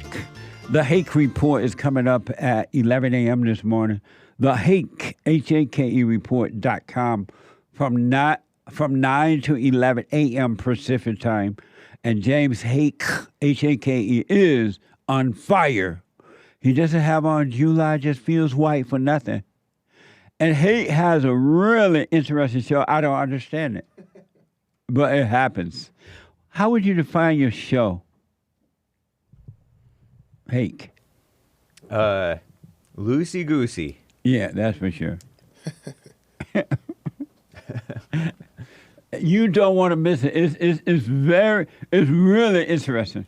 Sometimes I have to go to a meeting and do something that I can't. I be trying to listen no matter what. That's how interesting it is. I've never seen a show like this. It's a first. And then after the Hake Report, Joy of Friday TV, he black. Every day except Fridays at 11 a.m. Pacific time. And how would you define your show? I don't have a definition. Friday TV. To be honest, I don't have a definition for it yet. You know? I'm still trying to make sense of it. It sounds like you're trying to mend relationships. No, but I don't want you to always say that because people will come up to me in church. And I mean, even though I talk about relationships, I don't mind, but people come up to me in church and they'll be like, yeah, I watch the shows, but I'm not always into, like, they haven't watched the show, my show. And then they'll be like, I was like, you should watch the show. And they'll be like, well, I'm not always into relationships. I'm like, well, that's not what I always talk about. Oh, that makes sense. Okay. Yeah. So So, I mean, for those who don't know. Mark said, I'm not into that. Talking about. Joel definitely deal with more than relationships. Right. I just know he's into the Jesus thing. You're right. Are you into the Jesus thing? Well, you can say that. Say, no, well, I don't know how. In the name. But I do mix it up. For those that don't know, I do mix it up on my show. But relationships is in there. Right. Yeah, he does different. He deals with different issues for sure. Did you go skating? No. Why your eyes are red then? They're not red today. Were you late last night? I slept long. Are they red today? Or am I? They may be a little bit leftover bloodshot from the day before. Could be. Yeah, but not really. Right, not as red for sure. No, but I slept like a baby. You didn't go skating? No, I wish. I'm just saying. You wish? How old are you? And it's so close to my house, so I could just go there anytime, too. So are you going to film yourself skating sometime and show it on the I might have to. Friday? TikTok. I might have to. But it's hard to do because you have to have somebody follow you. Yeah. That's true. Amazing.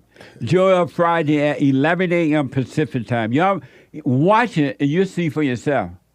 You won't be disappointed, that's for sure. So watch it at 11 a.m. Pacific time. He black.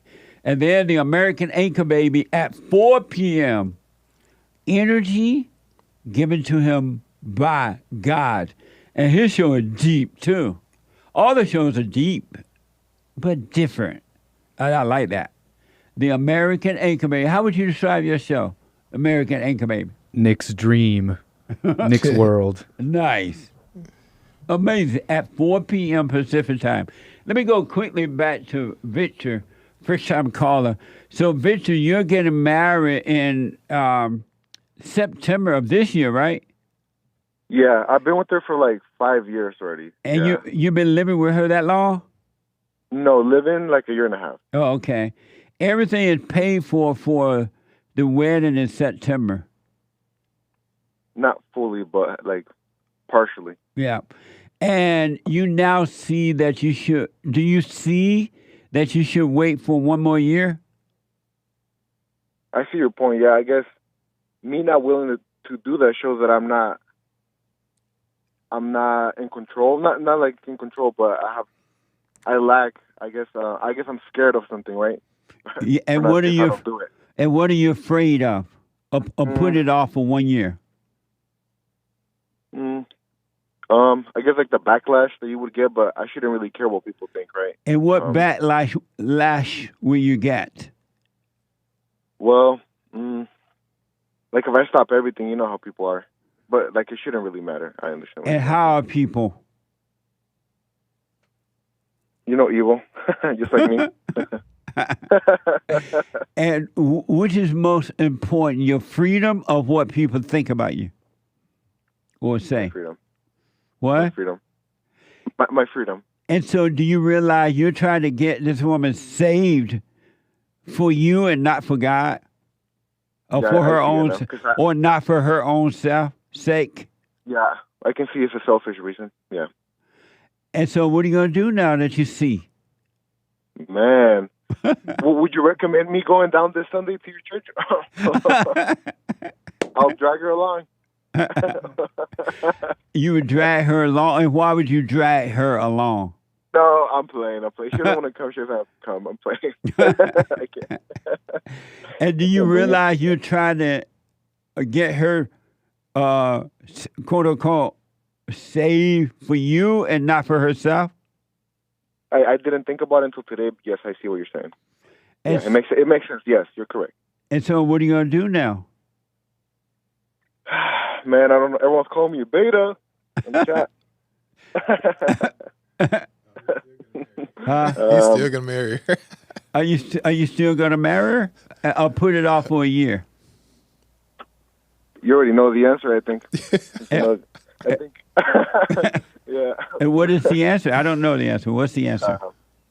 Oh man, I mean, right now I'm thinking about it, but I should be acting on it. In reality, I should hold it off to a year, but oh Lord, I think you know, Lord. I don't know. Honestly, I think the thoughts of me trying to, like, oh no, don't hold back on it, do it now. I think that's not my thoughts. I don't know what's making me think that, but if I'm doubting it, something must be wrong, right? Yeah. If I even doubt it one bit. Yeah. Yeah. Yeah. I guess I'll go to your church this Sunday. It's like a 2-hour drive.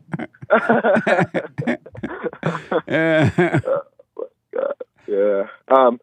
Okay, got it. So you would say. But I want you to think about this. Right. I mean, don't forget your question, though. You're about to marry a girl that you're not ready. You can't even deal with her. She's angry as out of control already. You know that. You're going to get her pregnant once you get married. Now you bring a baby into the situation with an angry woman that you can't deal with. That's going to create another problem. And you need to be dealing with your mother and your father. You need to work on you so you can see how to deal with this woman, because it's going to be the same thing that your father gone through. You're going to repeat the same thing, or even worse, because evil gets worse each generation. Why not take 1 year? Because you didn't know you were going to wake up before September, right? And so why not put it off for 1 year? If she loved you and you love her, what difference would that make to wait a year? I see what you're saying. If she really cares, right? Like you're saying, if she really cares and she feels the same way I do, then she'll be okay with, okay, we'll take 1 year. I don't care. We still love each other, even though it's not real love, right? But we still love each other and we care about each other. So I'm okay with holding off 1 year for you. But I already know how she's gonna act. Yeah. How is she gonna act? Oh, you know, she's gonna go crazy. And how do you feel about that? Yeah, that's not right. Because like you said, no, it's a question. How do you feel about the fact that she's gonna go crazy? How do I feel? I guess annoyed. I guess I don't know, bothered by it. I guess I don't know. I don't really. You're bothered by the fact that she's gonna go crazy? Yeah, I guess like you said, you don't want to hear it. So most people just give the woman the side just so they don't want to hear it. But that's not the right thing to do. Yeah, Joel. I was gonna ask. This is Joel Friday. He black. You know who Joel is? I know who Joel is. Yep. Okay. What's his name? Victor. Victor. If you see that this is, and this is just my opinion, if you see that this is the right thing for you to do, let's just say to wait a year. If you see that that's the right thing to do, if you tell her that and she truly, loves you like you say, then and you explain it to that, she'll understand. If she doesn't understand, that kind of is like an indicator that she's not necessarily going to be obedient to you in the marriage. I was thinking that too. She ain't going to obey you no how. Yeah. She's a good cook, though. Hire her. Right, pay her to cook for you. No, I see what you're saying. Yeah, Let her be your maid. Maybe just entertain the idea to her to let her know, like, hey. No, don't entertain. Well, straight up. Well, I just mean, like, when I say that, I mean, like, let her have the conversation, like, hey, let's wait a year and blah, blah, blah, to see what she says and how she reacts to that. Well, not tiptoe, that's not what I'm saying, but just, like, have the conversation just to see what she's going to, how she's going to react to that. You already know what she's going to say, you're right, but he already knows she's going to have a fit. Well, it's worth, worth hearing what she has to say. That's just my opinion, though. No, you're right. I see what you're saying. Like, if she really cares, right? She really cares, and she's okay with it. Like, she wouldn't have any fear of going away a year because she knows we're gonna still come back if she really cares the same, right? Yeah. What Hake had made a very interesting point too. You know who Hake is? I know who Hake is. Yep. Hake made a point too. This is like your life that you're talking about, and you're talking about not wanting to put it off because of other people's pressure, other people's backlash. And you're a man, you should be running your own life and let them react however they want to react. This is your life that they should trust you with or get out of your life, really. Plus, they're not going to be living with this. You are. Yeah, exactly. You're going to suffer. You're going to ruin your life. Controlled by what you think others are going to think. Yeah. Yeah, I think deep inside I know like the right thing to do, but I got to do it because, that's what you guys are saying. Who are you most afraid of, your mother or your fiancé? Wow. I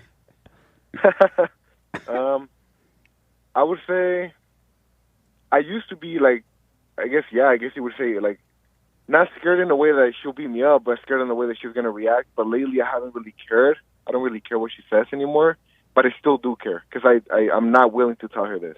Yeah, I see what you're saying. And so I'm sorry? My fiance, probably. My fiance. You're most afraid of your fiance.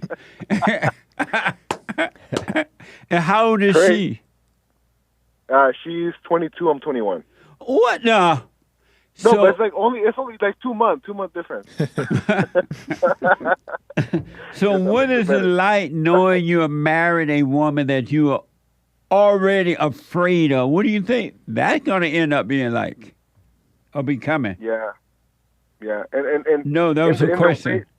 Oh, sorry. Say that again. what is it like marrying a woman that you're already afraid of? You know you're afraid of. What do you think that? How you think that's gonna turn out? It's gonna be bad because when she tries to like with her kids, she probably won't want me to have a say, and then things are gonna go south. Yeah. Amazing. Yeah, you're right. Yeah, I see what you're saying. Yeah, I gotta, and the way I met her is really crazy too. But yeah, you're right. You met her at a bar? No. I'll make it super short, but it's crazy. So my parents got divorced when I was like 16, and then my parents, my dad got a new girlfriend, and that girlfriend had a daughter, and he's like, oh, come on, she has a daughter, and then I started dating her, and then my dad and her mom broke up, and then we stayed together. Yeah. Go and forgive your daddy. Or the beta. Yeah, for sure. So listen, just like him, yeah. I gotta run. Yeah. Of course, I understand. Mm-hmm. So here's what I recommend: you work on you, continue to work on you to overcome your mother, so that you can return to the Father by forgiving him as well. But you be honest, at least as Joel suggested, sit down and be honest with this woman. You're starting to realize now what's really going on with you, and you will do what you want. If you don't want to put it off, don't. I don't want to do that. But I would let her know, you know what? I want to put this off for 1 year. I don't want to live with you for 1 year. I want to still be married, engaged, but I want to wait a year. And take it, see what happens from there. I'll let you know. I'll call you back. Because ain't no way this going to work. And you already afraid of her. She knows it too. Yeah. And just know that your mother, her mother, everybody around you going to get mad because they're not going to get a chance to party. They're not going to get a chance to pretend they're loving parents. They're not going to get an opportunity to pretend they care about you. It's all about themselves. You got to live with this. So you need to start, as Hake said, thinking about your life and not what someone else think you should think about your life. Oh, yeah, that's deep. Yeah, that's for sure. And do this. Well, thank you so much, Jesse. Are you doing the silent prayer? I did it for my first time yesterday, but I couldn't really get to it. But I should have done it this morning, but I was getting ready for work. But I should have done it. That's no excuse. Yeah, do but that. But I've only done it yesterday. Face your mother. Forgive your mother. Forgive your father. You're going to shake in your boots when you, especially with your mother. But forgive her so God can forgive you. Don't have any expectations from your mother. But you continue to work on yourself, and the light will guide you. Okay. Thank you so much, Jesse. All right, buddy. And if you're definitely welcome to come up to the church anytime you want. Okay. Sounds good. Thank you so much. All right, buddy. What a mess. This is every relationship. There's nothing new. Isn't that amazing? Amazing. Let me go to Renee real fast, and then I ask you guys that question. It's a quick question. Renee, out of Texas, welcome to the show. You're on the air. Hey, good morning, Jesse. How are you? All is well, Renee. Thanks for calling. Hey, before I get to my question, I had a comment. I saw PunchieTV yesterday for the first time. Uh-huh.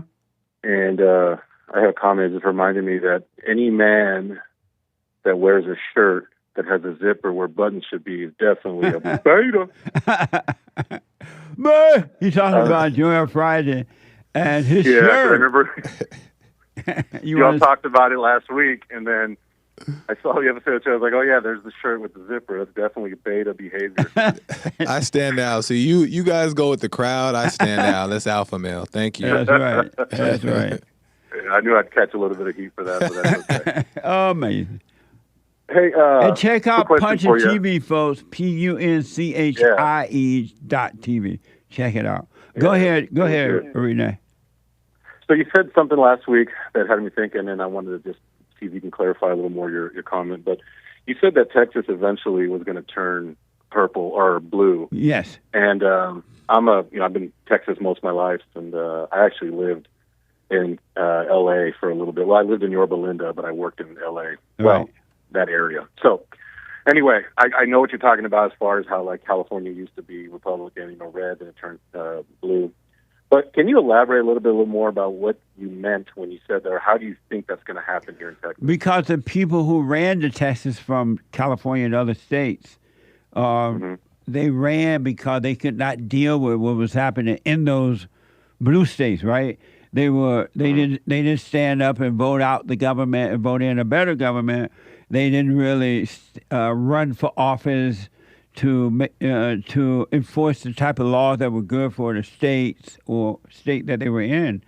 And so the liberals were able to take over the government and enforce the type of laws that they want. And so the people ran to so-called red states. And but the problem is evil is running to those red states as well. Like in Texas, they're overflowing now with illegal aliens. They're overflowing with liberal Democrats and other people. And those people are bringing in the same laws that the conservative people ran from, and there's nothing they will do to stop it. So eventually, Texas will be a blue state because there's nothing to stop it. And then the people who ran to California ran from California to there they're going to just find somewhere else to run to instead of standing up and fighting. Oh, yeah. So, I see what you're saying. I have a little bit of disagreement or pushback only because I feel like Texas has enough rural counties in this state that still overweigh a lot of the liberal cities. So if you look at Texas, really your biggest liberal Democratic cities are the four major, which is like Houston, Austin, Dallas, San Antonio area. And when I say San Antonio, I also mean like South Texas. But if you look at the map, for example, in our last governor race, you look at it's mostly red, and there's 4 hot spots of blue where it's a lot of liberal and Democratic cities, the big ones. Yeah. But I still feel like there's enough rural counties, and I live in a rural county in Texas. I live in East Texas. I still feel like there's still a lot of rural counties where the people are more conservative, more traditional upbringing, values, that it's still enough of a voice right now that can still hold off. Now, I don't know. I'm not saying it'll never happen, but I feel like we're still pretty far considering, I don't want to say far, but considering, our governor got almost 55% of the vote and beat, Francis O'Rourke. I won't call him Beto because that's fake. He's not Beto O'Rourke. He's Francis. And, I see that guy's a failed 2-time try to come in and take over. He lost to Ted Cruz. He lost to Abbott. But I just feel like there's still I'm sorry, go ahead. No, make that last point real fast. Yeah, I just feel like there's still enough of rural county power in this state that'll still overrun the high population cities. I understand what you're saying. California used to be the same way. I remember when the rural counties of California were red. They were conservative. And the L.A. area, inner city here, wasn't that bad. It was, liberal somewhat, but it wasn't that bad because the state was red. But because the people didn't fight back, now the state is completely becoming blue. Yeah. Because God, I hope you're wrong. Because that's what's happening in Texas. You're right. Those states are red right now, but they're changing to blue. Look at the governor or the mayor over there, or whatever. It's changing slowly but surely because there is no fight against evil. Hold on, man, if you can. Hold on. Let me take a quick break. 1 more hour to go. The hate news, not the fake news. I'll be back in a moment. We have a counseling service, and I have to admit, thanks to God, it is the best counseling service on this side of heaven. I counsel with men and women, families, individuals around the world. Most people are unhappy. They're miserable. They have rough lives. They're depressed, suicidal, young and old, of all races. I understand, I know why, and I do understand it. Because exactly what's happening in me is happening with everybody outside of me, inside of them. And I've noticed that with those who really, really, really want to understand, they overcome it just like that, out of one counseling session. If you need counseling, you can go to rebuildingaman.com or call 800-411-2663. 800-411-BOND. Best counseling service on this side of heaven.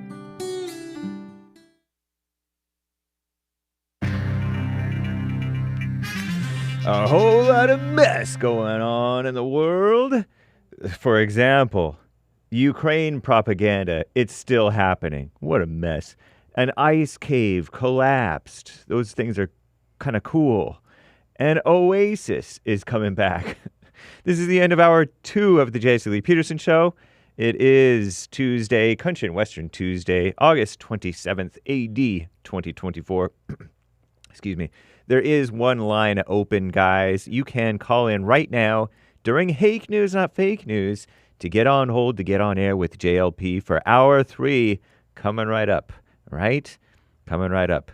So, Commie Nonsense Network, CNN reports on Ukraine propaganda. Ukraine's unchristian president, Volodymyr Zelensky, not to be confused with Nick the American Anchor Baby, said rescue operations are ongoing at the sites impacted by a barrage of Russian strikes this week. Quote, "We will undoubtedly respond to Russia for this and all other attacks.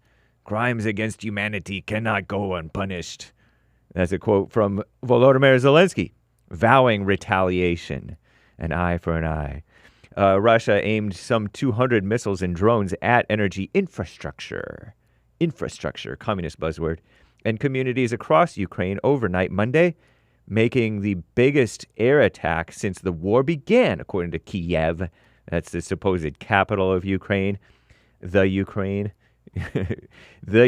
had been bracing for a major Russian attack for weeks in response to Kiev's invasion into the region of Kursk in Russia, the first foreign invasion of Russia since World War II. They're escalating. What a mess. And that ice cave collapse. Meanwhile, in America, one American tourist, is it America? Maybe it's not America. Oh, yeah, it's not.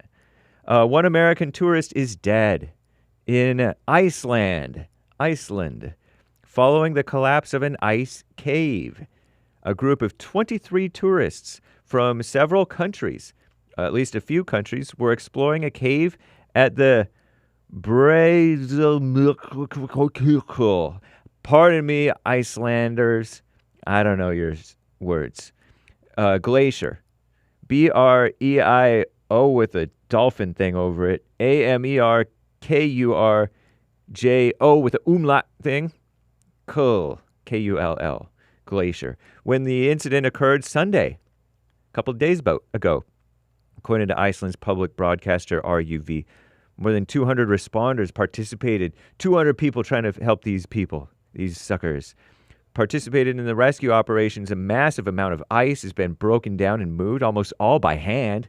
Wow. According to local authorities, trying to save these tourists, got themselves stuck in a cave that collapsed. Ice caves are popular. They're a popular destination for visitors to Iceland. Tour operators offering customers the chance to, quote, explore the insides of glaciers. So it's kind of cool. It's a money-making thing, so they're making the money, but they're also costing them when they get stuck. And see the blue color and stunning patterns in the ice, according to the far-left extremist outlet AP, Associated Press. So we wish them well. British rock band Oasis making a comeback. They ran out of money or something. Brothers Noel and Liam Gallagher, pardon me if I'm butchering their names, announced they will kick off an Oasis reunion tour in 2025. Isn't that nice? Kinda. I don't know. I like their stuff. 23 Red Lobster restaurants scheduled to close within the coming days as part of the seafood chain's ongoing bankruptcy proceedings. Biden's America, right? Thanks, Obama. This comes after more than 100 Red Lobster locations closed earlier this summer. We wish you well, Red Lobster. I've never even been. Quote, if a car pulls up to my house, I always look twice. That's what a senior official said from Dominion, the voting technology company that became the focus of the baseless right-wing voter fraud claims in 2020. Multiple employees at Dominion have quit because of the stress and psychological impact, maybe guilt, just kidding, completely, of the post-2020 chaos and increasing security risks. Well, don't be reacting with evil, Trump supporters, right? Supposed Trump supporters. Anyway, I'm James Hake. Now back to JLP, Hour 3.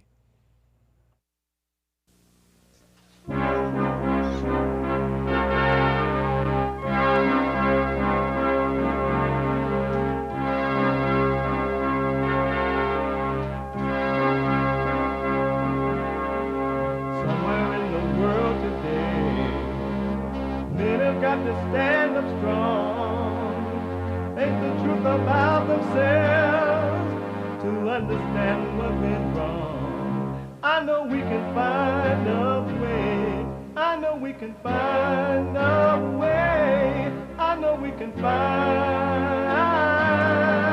a way to stand up, stand up.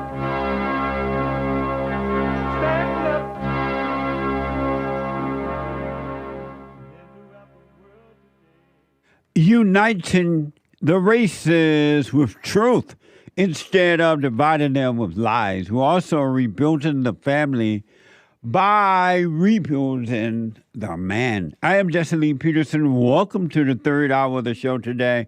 One line open. You can get involved by calling 888-7753-773. 888-77-JESSE. And my biblical question for this week is a doozy. Do you want to be different? Do you want to be different? That's the biblical question for this week. And if you're like exercising, running around, or whatever, you could be listening to the show on your iPhone or iPad.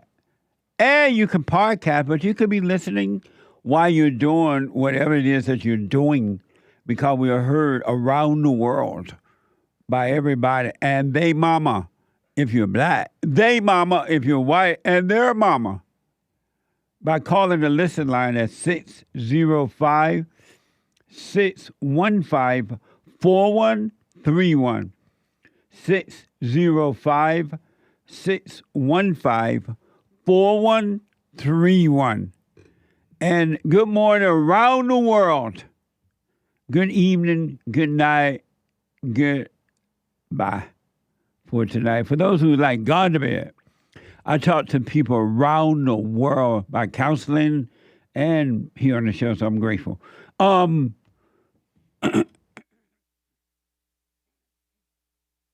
Excuse me. To donate and have your comments read out loud, go to buymeacoffee.com/JLP Talk. buymeacoffee.com/JLP Talk.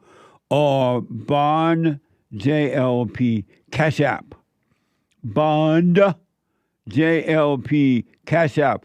It's Tuesday, the last hour of the show today, and every Tuesday is Country and Western Tuesday. Bring back, oh, bring back my country to me. Bring back my country to What me. the? Who let the dogs out? Woo. Amazing.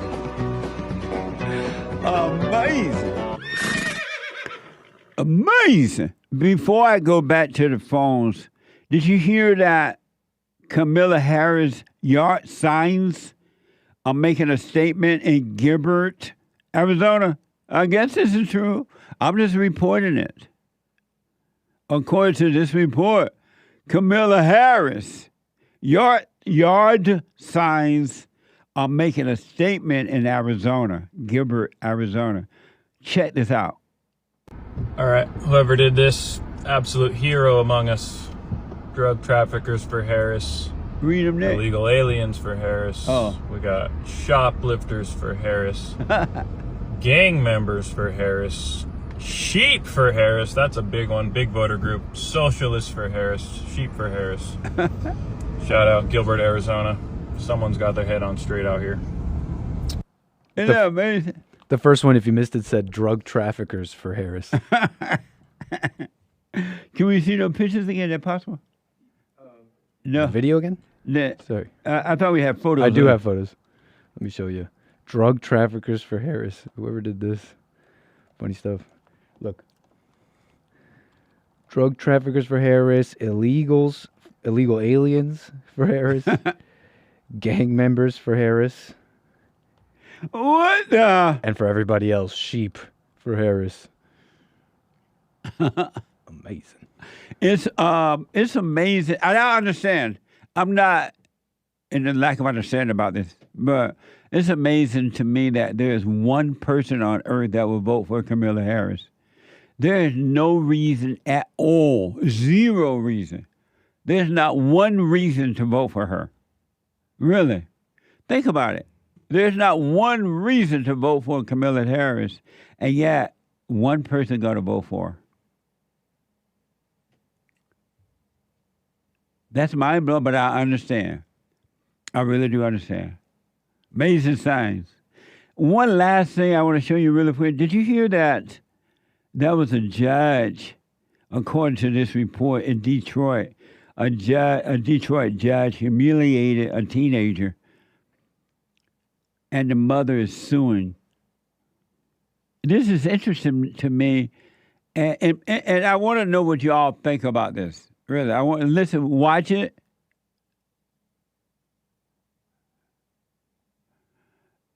And I'm going to get back to you in 1 minute, Renee. But I want you to watch it. And this is so interesting. I want to know what you think about it. This is MSNBC, from MSNBC. A Detroit judge, Kenneth King, placed a 15-year-old girl in handcuffs after she fell asleep in his courtroom during a field trip to court on August 15th. On Wednesday, the teenager family sued King, accusing him of violating her civil rights. Watch this from NBC. What was supposed to be a field trip to a Detroit courtroom Tuesday ended up traumatizing a Michigan teen, according to her mother. You sleep at home in your bed, not in court. Quite frankly, I don't like your attitude. District Court Judge Kenneth King admonishing 15-year-old Eva Goodman after she fell asleep in his courtroom. He then forced her into handcuffs and a prison jumpsuit.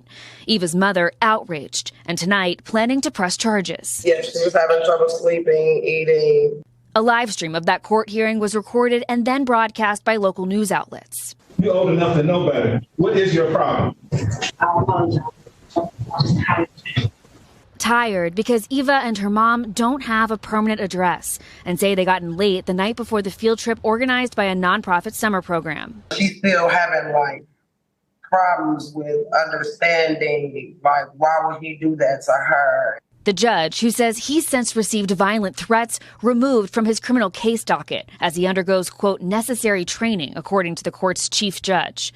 Wayne State University also tells NBC News he's been removed from teaching classes there.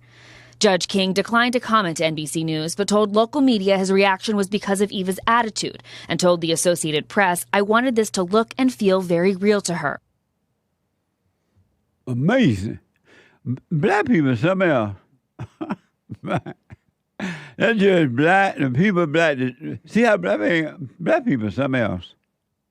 But before I comment on it, I want to know what y'all think about that. So, right now I'm being told this was August 13th, but I don't know what it has to do with Wednesday. I'm confused. I think you said August 15th. He's just correcting you. It was the 13th. What? Is that right? Yeah, it was the 13th when you said the 15th. I think that's all Hake is correcting you on. Oh, okay, August 13th, not the 15th. I'm black. But what do y'all think about? What do you think about that, Nick? That whole survey Well, there? this is a pure mess. It's like mess from everybody. You're supposed to be calm, but it seems like nobody was.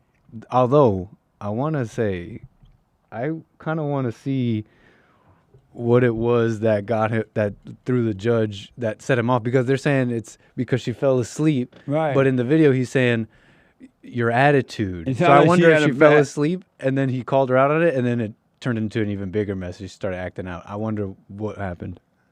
But I wonder if a white judge would have said the same thing to a black girl that was sleeping in court, allegedly sleeping in court, or whatever attitude. Would a black judge been that up front with her? No. I mean, a white judge been that up front? No. I mean, I think a white judge would have called out someone sleeping in their court.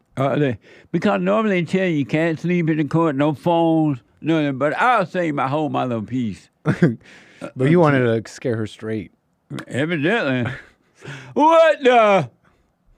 Amazing. Let me go quickly back to Renee out of Texas, talking about Texas turning blue.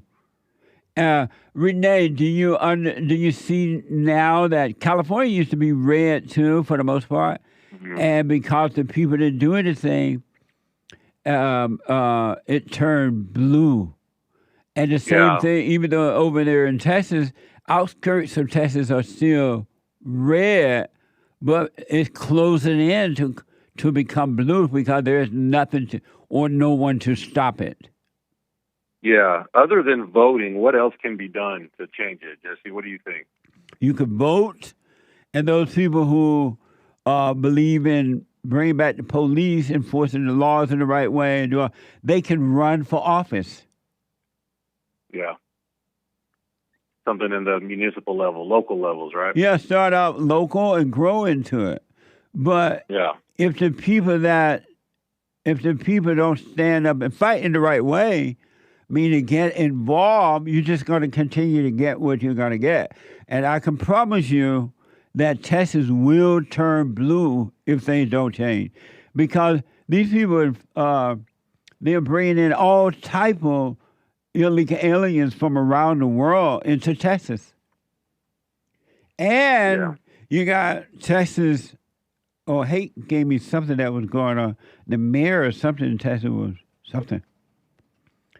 According to judicial ethics blog.org. Sorry, this is about that court thing. Oh, this is something else. This is not that. Oh, no, that's from Nick. All right. I got too much to read. I can't. But that's my point, Renee. Yeah. No, it makes sense. I get it. Hey, how many coffees do I have to buy you to get that little figure of you with the horse on it? We're working on Hassan and I are working on it. Hassan going to be making the announcement soon. Yeah, that's awesome. One last thing. I got a T-shirt idea for you. What's that? Happy wife, miserable life. That's for sure. Man, I love it. Thank you. We're going to run with that. Oh, man. All right. You heard it here first. That's right. Thank you, Renee. All right, man. You have a good day. Appreciate it. All right. You too, buddy. Later. Bye.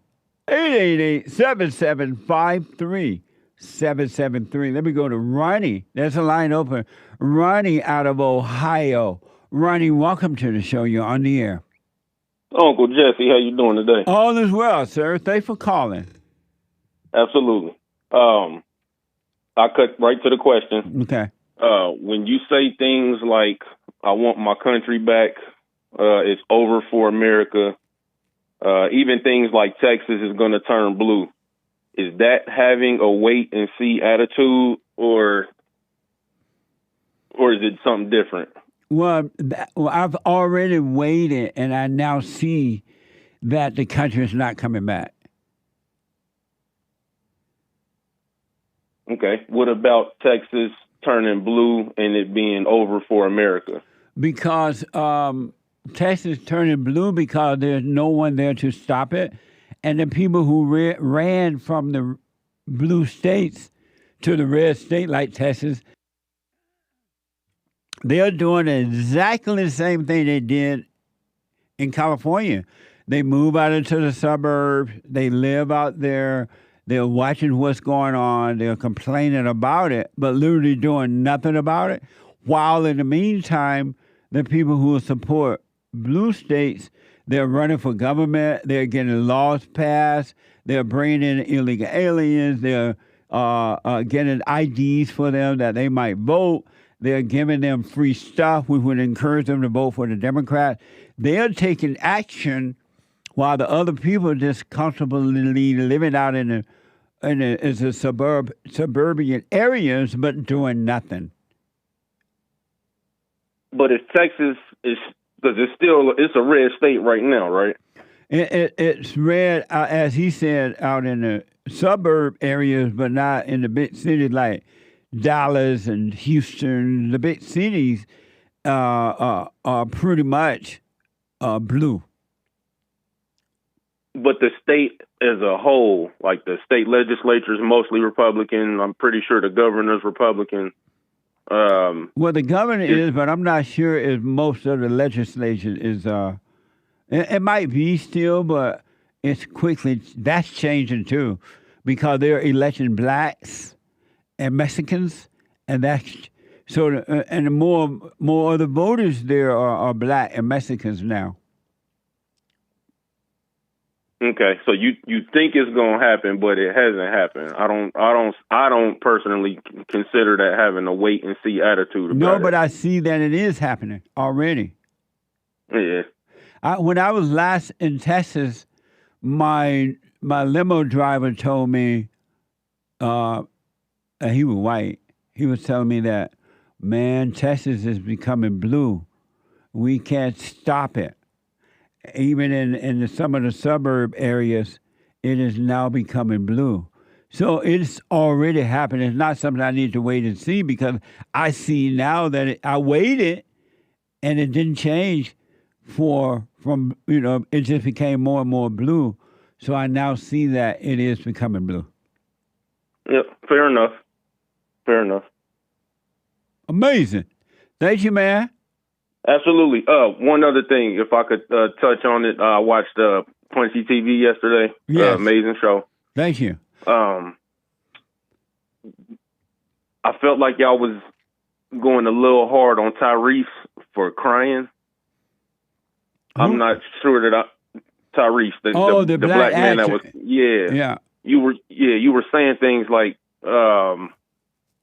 I guess it's either not manly to cry or it's not normal to cry. I'm not sure what your stance is on crying, and in particular black men crying.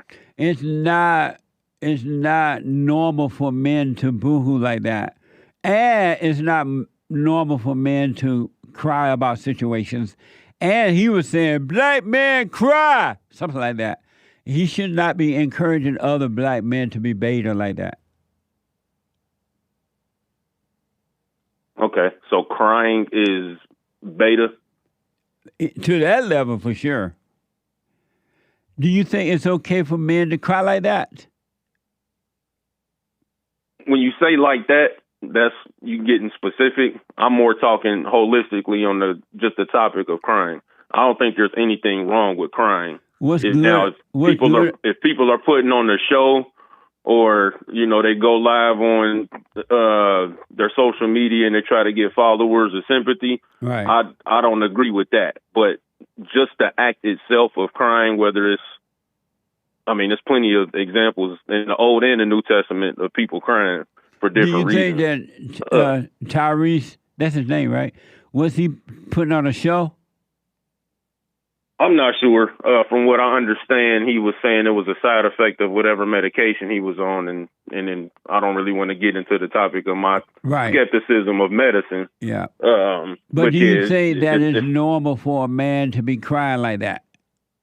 Like that? No, it's not normal. Oh, okay. But I felt like you might have been condemning crying altogether and saying like it's beta or it's a bad thing to cry. And I'm like, I want to make sure I'm not jumping to the wrong conclusion or seeing the wrong thing here. Well, if tears come naturally and you let them pass, then that's fine. But if tears come and you wallow in them, that's a problem. Absolutely. Yeah. And then I think it's a problem for people that try to force themselves to cry too. Absolutely. I think there are definitely some some boundary lines, and people get out of bounds a lot. But I do think it's okay to cry. Do you cry sometimes? Sometimes. Really? Yeah, sometimes. I can't even imagine you cry. What made you cry? Yeah, and like you said, it'll just be a moment, and it'll pass. But what made you cry? Hake said he can't even imagine you crying. What? What made you? I mean, it could. Okay, so one thing, very recently, my earthly father passed away. Right. Didn't have a relationship with him really. So I wasn't mad, I wasn't sad, I wasn't glad, and I didn't feel bad about it. But I did have a realization that when Uncle Jesse passes away, I'm pretty sure I'm gonna cry that day. When Jesse died, I'm gonna cry too. But yeah, I kind of take it for granted sometimes that your show was on, and I drive sometimes at night. And I'm just like, all right, I know when I get to this part of my drive, I can knock 3 hours out listening to the show, and so I podcast it. Right. And thank God, you always there saying unite. Then every time I get to hear your voice, I'm like, all right, good deal. But I do know the day that whether it's Hake or somebody else that jumps on and lets us know that happened, I know I'm gonna cry that day. Yeah, me too. Yeah. But if Father expired, I understand a tear came and he let it pass. That's different than the boohoo crying that Tyrese was doing on that show, and we had played that before. And secondly, he should not have been putting himself out there like that, letting the world see him being that weak. Yeah, I agree wholeheartedly. Yeah. I'm like, if you're going through that much emotions and your focus is trying to get your child back, I don't think you need to be asking Instagram people to help you do that. Yeah. You shouldn't even really have your phone or any type of device in your hand at that point. You need to be outside somewhere being still. Yes. Absolutely, man. That's deep. Yeah. Thank you, Ronnie. Amazing call. Thank you, man. Yes, sir. Have a good rest of the week. All right, you too, buddy. Amazing. I'm going to cry when Jesse expires. What now? We'll all be crying. What now?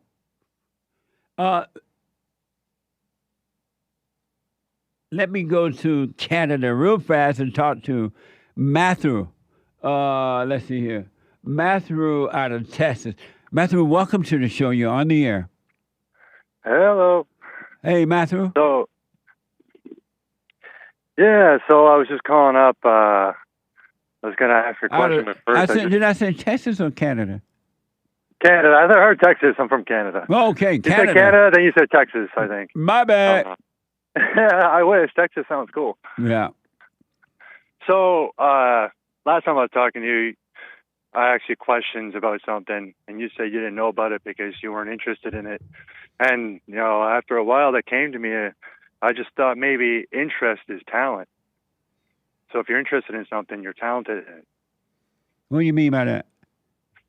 So your interest in things in life is the talent that you have. So if I'm interested in playing the piano, that is my talent, is the interest, because I'll never embed myself into it.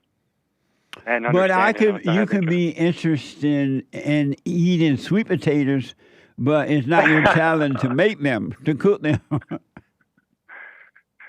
Is that real interest, though? Yeah, you can be interested in basketball, right? But you don't want to play basketball. Oh, okay. Nice. So the real question I had was, I keep hearing about the chosen and being called. Were you called by God? The one thing, I wouldn't use the word call, but I know for a fact and without a doubt, there is not even an iota of a question that if I wasn't led to do what I do, I would not be doing it. I wouldn't know to do it. I wouldn't know the words to use. I wouldn't have the courage to do it. I wouldn't be doing it if it wasn't put up on me to do. Okay. Yeah, okay. I just hear many are called and few are chosen, so I didn't know what that meant. Right. And then I heard something like you were called by God to do what you do, preachers and pastors, were you chosen or called by God, or did you just? Yeah, when those people be saying that, just roll your eyes. Oh, okay. All right, no big deal. Don't you ask that question though? I thought you asked that question to preachers and pastors and stuff. Right, because I want to hear what they think about it. Why, okay. Yeah, why they do what they do. And hopefully encourage them to think for themselves, too. So how did you just knew it one day? I just found myself doing it. It just occurred to me that when I first started out, long story short, I started Bond. It was just for black people because one day I realized that black people were suffering not because of white people, not because of slavery and Jim Crow and all the lies they've been told. And I realized black people were suffering because they were angry, that they needed their father, they needed their fathers, they needed to return to the father. And so I started Bond for black people only, but then the message applied to all mankind. And so I started getting people asking of different races, hey, I want to be a part of that. I'm having the same problem. My father left, my mother did. And so I realized that the principles apply to all of mankind. And so we open it up to everybody. All right. Thank you, Matthew. Yep. All right. Have a good one. Thanks. You too, buddy. 888-77-53773. 888-77 Jesse. Jesse.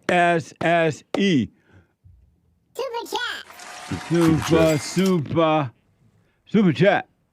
Over on buymeacoffee.com/JLP Talk, Jay, just the letter J, bought a coffee. I would like the crew's thoughts on spiritual teachers that never mention Christ specifically and don't distinguish him from other figures like Buddha, for example.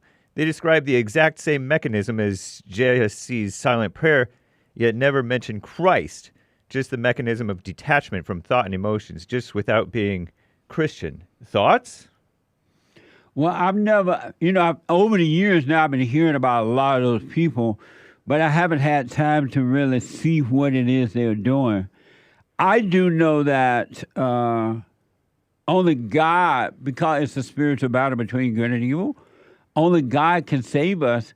And if you don't know you need to be looking to somebody else to save you, then it's not going to, you can sit there and just, the only thing going to happen, you're going to get fat like Buddha. Sitting there all day doing nothing, you're going to get fat. But if you're sitting there, you're observing and letting go, you know that there's a greater source than you that will have to change your life. Blah, blah, blah. Yeah, me too. I don't go and research everybody. I don't research people or things. I have so many people ask me about so many different people. I'm like, no. Yeah, those are people who are like searchers outside, though. They're like hungry for all this knowledge and stuff from everybody else. Yeah.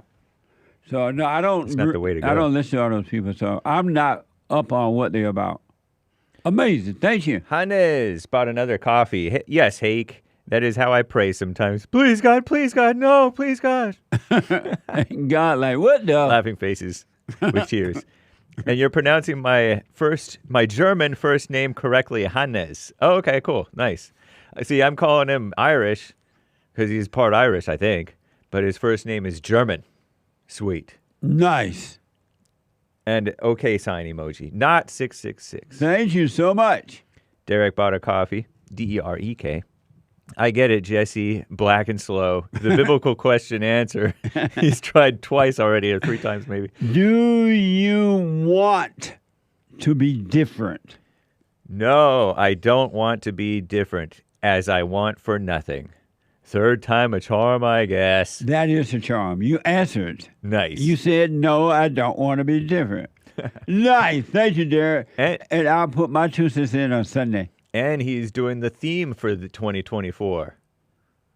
Want for nothing. Oh, nice. That's right. I forgot the theme. Yeah. Amazing. Thank you, Derek. Deep. Cody bought a coffee. Thanks, Jesse. Sounds like I've got the structure down in my home according to God. Implemented this a few weeks ago.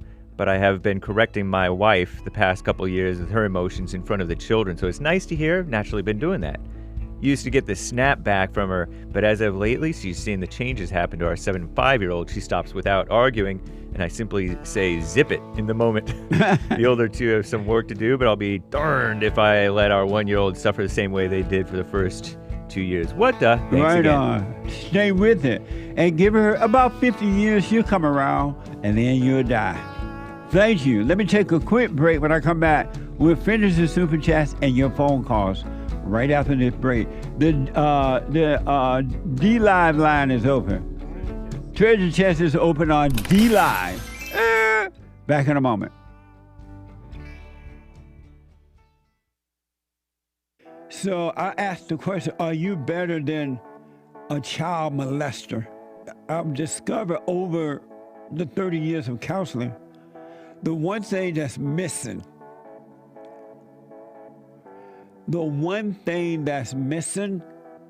and I think because it's not taught in the homes or talked about, we don't have examples of it, right, is love. Our theme this year is to bring back Christianity, to love God with all our heart, soul, and might, our neighbor as ourselves, and to endure. And when you're in a fallen state, people will judge the molester but think they're better than the molester. And I ask, well, why do you think you're better? When I realized it doesn't matter what you think about yourself or how much you have or don't have or how you accomplish things in life or don't. If you have no love, you have nothing.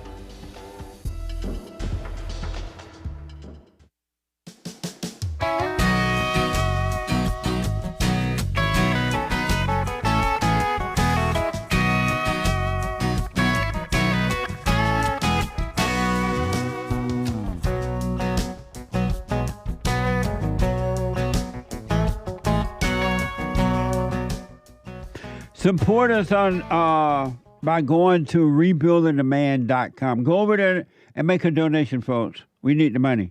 We got a lot to do. And if you're getting help, you should be more than happy to help us to help others. I shouldn't even have to ask, but I know I have to remind you sometime. Go and make a donation and make a big one. Make a big one. Every dime count, though, but make a big one. Go to rebuildingtheman.com/donate. rebuildingtheman.com/donate or call 800-411-BOND. 800-411-2663. And don't forget to go over there to social media and subscribe, ring the bell, whatever. All the stuff you're supposed to be doing. Ring the bell and everything else. JLP Talk on X. Hey, X. JLP Talk on X. Jesse Lee Peterson on Instagram. Rumble.com/Jesse Lee Peterson. And Cozy.tv. COZY.tv/JLP, where Christ is King. All right? So go do all that. Make a donation. It doesn't matter how much, but make a donation. I appreciate it. Let's finish up the Super Chat, Hake, and then I get back to the phone calls. Okay. Over on buymeacoffee.com/JLP Talk, One Leg Man, 3 coffees. Love the show. Thanks for actually supporting and helping your race with all the programs you do. Thank you, and thank you for your support. I appreciate it. Lori Coffee. Hey, morning, Jesse. Morning. You're right about mother should discipline her children, and when they don't listen, to tell the father to handle it. Yeah. However, when I realized that telling the kids I'll tell daddy worked for me, I abused that power to the point I made the kids scared of daddy. They didn't want to see their father when he came home because he didn't discipline the kids in the right way. Also, their father wanted to come home and enjoy his children, not discipline them. Another way, I turned my children against their father in my fallen state. And go and repent, meaning apologize, and you'll be fine. And a father cannot discipline the children with anger. It's the spirit of the mother, and the spirit of the mother is evil. And it's not her spirit, but it's the spirit of evil that made a home in her by way of Eve. Amazing. Thank you. Jessica from Texas. Jesse, we need a song list pinned to the chat of every song you sing during your shows. There's so many songs I'd like to listen to, but nobody but you ever knows them. What the? Nice idea. Good morning, heartache. Here we go again. Good morning, heartache. Thought I said goodbye last night. I tossed and turned until it was done. Good morning, heartache.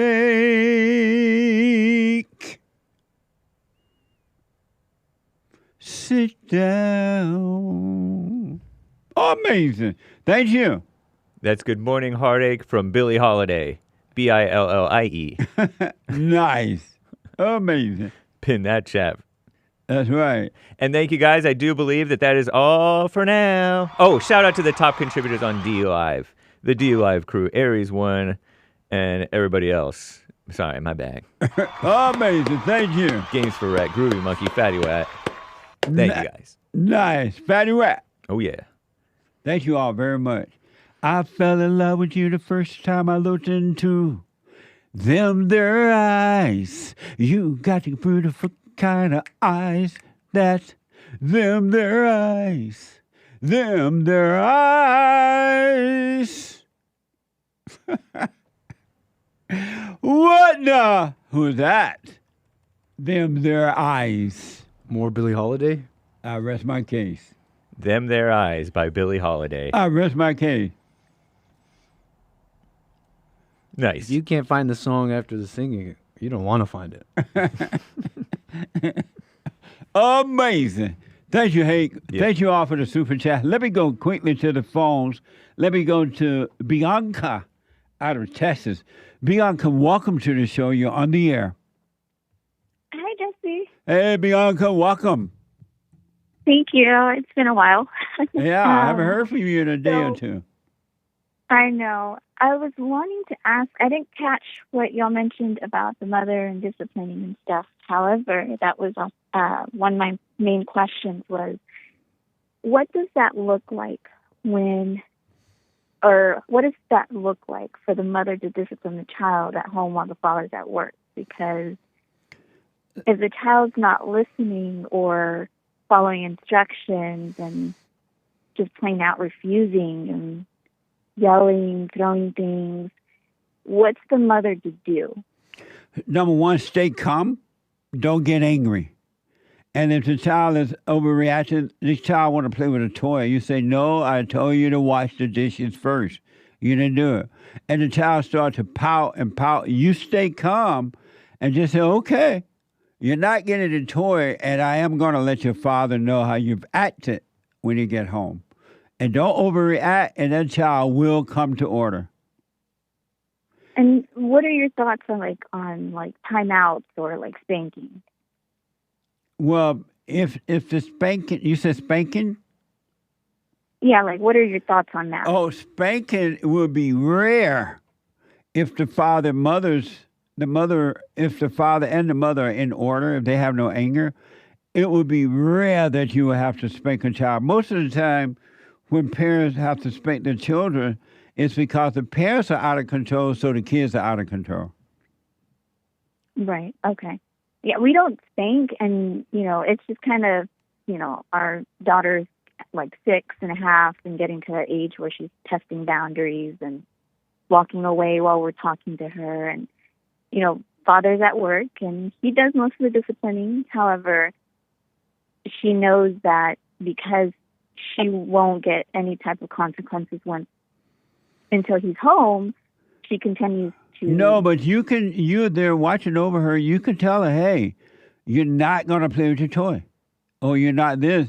But just don't get angry. It's not like you don't have you don't discipline her at all.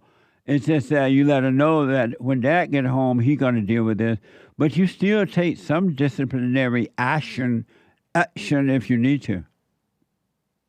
Yeah, okay. And that's the thing. I'm just kind of curious as to what type of disciplinary action, because I feel like Well, the most I can do is time out. Yeah, we'll do the time out. Okay, go sit down. Time out. But don't be angry. That's all. If you leave out the anger, you'll be fine. Right. Okay. But if you have to do the time out, do the time out, but just don't be angry. Leave out the anger. Okay. And you say, like, as long as the husband and wife are in order, like, it would be okay, if the mother not angrily, just logically out of disciplinary action to think. Okay. 100%. All right. And the only reason it's different, it's preferred that the father do it because it's pretty much known that the mother's going to be angry. And the father's not supposed to be angry. So that's why. But if you don't have that anger, you're going to pass on love, even through disciplining the child. You're going to pass love down to the child, not hate. Right. Okay. Yeah. No, it's very, very rare. We don't even rarely at all do that. And yeah, it's okay. I just wanted to make sure because, I asked my husband, I'm like, what am I supposed to do? Like, if she knows, she's really smart. She's incredibly smart. And she knows that, like, well, she can continue with her attitude, while Papa's gone. It switches when he gets back, and I'm like, well, what am I supposed to do? But if you didn't have anger, she would know she can't do that. She can't play that game with you. She can play the game like that with you if she knows that you're angry and she's angry so she can get away with it. But if you stay calm, you'll be able to tell her how the cow ate the cabbage. Okay. All right. Thank you, Jesse. And one last thing. We live in Central Texas, so about Texas turning blue, it's definitely purple, like, I believe. It's not, it's so much closer, like, the blue. Like, I don't remember if you remember, of course, probably not, that I'm the one who called because my mother was the Coyote who used, our birth certificates to smuggle kids in the state. And so, I've seen a lot living here my entire life, and just with how things have changed, especially Central Texas. Yeah. I mean, it's already out in the suburbs. They've built so much that if you even just try to go to a restaurant, I mean, all you see is just two guys, sucking each other's faces, and it's like you can't even take your family out to eat because that's all there is. Like, Austin has spread out to the entire suburbs, and it's completely changed. I went to Bell and Howard Electronic School there in Texas, over there in North Texas, and in Dallas, North Texas there in Dallas. And that was in my 20s, late 20s, and early 30s, one of those. And Texas was pretty much red state then. But then it seemed as though overnight, those areas had become blue. And the last time I was there, it was like even blue, more blue, and it starts to spread out into the suburbs. So Texas truly and will become completely blue because there's nothing to stop it. Right. Oh, yeah. And they're going to keep building and people keep moving here. Yeah. Absolutely. Amazing, huh? Well, thank you, Jason. Thank you so much. All right. Good to talk to you, Bianca. You too. All right. Bye now. Bye-bye. 888-77-53773. Let me go to BINIAM. What? BINIAM. Say it on the mic. BINIAM. Something like that. Ask him. Is it a him? Or her. BINIAM. BINIAM. Hey, Jesse. Good morning. Hi. Is it BINIAM? It's BINIAM. You're right. And it's a man, right? Yes, I'm a man. Yes, right I'm a on. man. Thank you. Thank you for calling.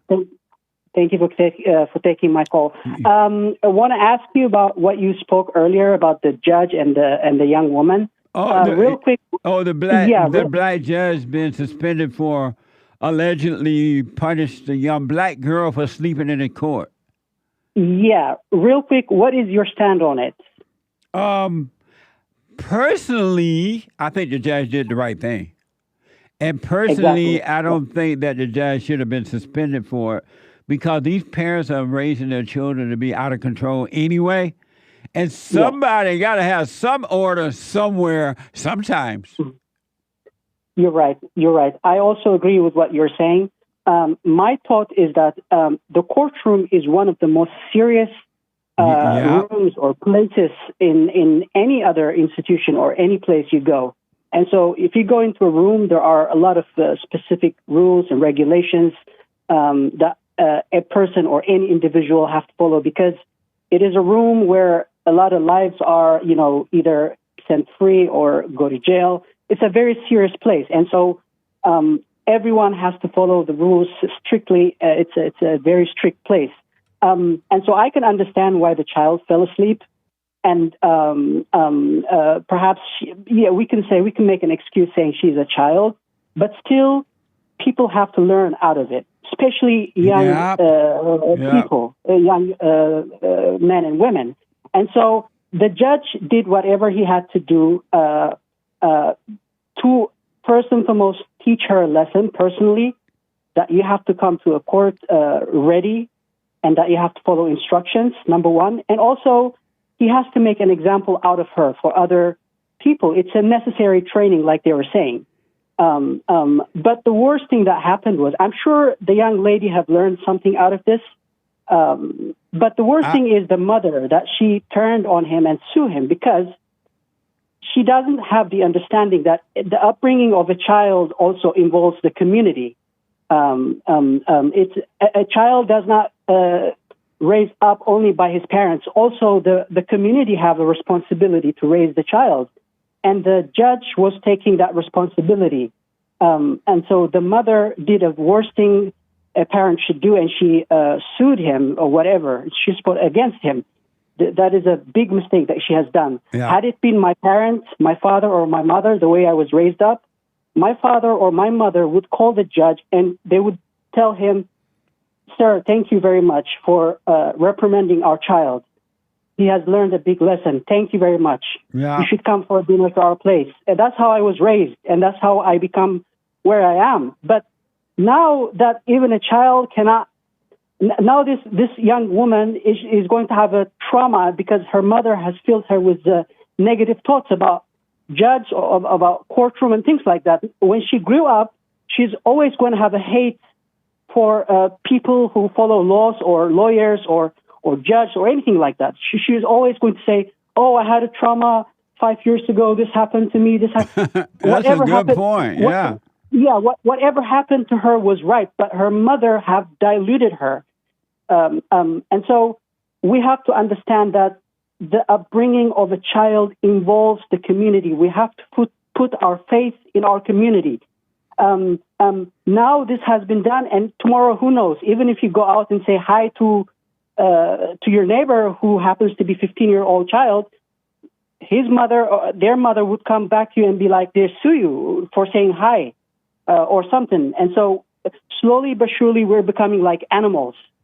You know, if you are getting sued for the right things that you are doing, then why do you have to serve people? There is no purpose to serve people because you'll get sued. You make a good point in that the court system is a discipline system. Exactly. And I like that about it because it's so orderly where it used to be. So orderly, everything tends to move smoothly and timely. Well, not always timely, but I like the way it's set up. And also, in the good old days, if I had gone to the court, let's say I was the child, and I've gone there with my parents or grandparents, and if I'm sleeping in the court, and the judge tell us in the bed, don't be sleeping in the court, no phone. My grandmother like, come on out here, Punchy. Go out in the hallway, wait on me out here in the hall. They'll make me go wait outside the hallway, then they agree and make the judge look like he was wrong. Yes. Yeah. Because they would want you to learn disciplinary. Thank you, Bingham. You're right about that, man. I appreciate it. Thank you, Jesse. Have a good day. Thank you. You too, buddy. Amazing. He's absolutely right. Right on. Let me just tell you this. The Hake Report is coming up at the top of this hour. The Hake Report from 9 to 11 a.m. Hake. You don't want to miss it. And then after the Hake Report, Joel Friday TV. He black at 11 a.m. Pacific time. Joel Friday TV. And then at 4 p.m., the American Anchor Baby. Ooh, you don't want to miss that for sure. And none of these shows you want to miss. At 4 p.m., the American Anchor Baby. So check it out, all right? I got to take a brand new episode of The Father State right after my show today. What the fatherstate.tv. And check out punchie.tv. punchie.tv. Let me go to Jay out of California. Jay, welcome to the show. You're on the air. Jesse, what's up, man? I'm so happy I got on with you today. You're welcome. You're on the air. Thank you, Jay. Awesome. Yeah, Jesse, I really wanted to talk. First of all, I want to thank you just for everything that you do. I found your content like a couple months ago, and it really changed the way I look at a lot of things. Right on. And Stay with it. It made me really realize that I need to forgive my mom. It's something that I'm struggling with. I'm being a beta about it. How old are you? I've been talking. Huh? How old are you? I'm 32. What the beta? I know, right? I know. But you know what? I just realized that I had this problem, Jesse, because, again, I was making beta decisions in my life. Yeah. Getting involved with single moms that are older than me, and realizing that I was just chasing my mom. You know, like I was just, I was like, and then when I got out of that relationship, like you said, like I realized that I was so broken because I was serving this woman like she was my God. Yeah. And I didn't have like it was the wrong order. I was doing it wrong. And I had so much anger inside of me. And so I've been talking to my therapist about it. And we've been working on how I'm going to approach my mom or whatever, again, like a beta, not just going and doing it. And so 2 weeks of just trying to get together the words. And my brother's dad, like my mom was married before she met my dad. My brother's dad died, like just this weekend. He did. He did, yeah. But now I don't know how to approach my mom and have that conversation and be like, hey, like the reason why I've been resenting you for all these years is because you've been keeping me away from my dad. And, like, I know that. Why can't you just say it just like that? Just do it, right? Yeah. What did your therapist tell you to say? You know what? I'm about to hire my therapist because she's a liberal, and it's a girl, and she's a liberal. What? She was trying to swing me on Big Mama Kamala, but no. Why are you telling a woman your problems?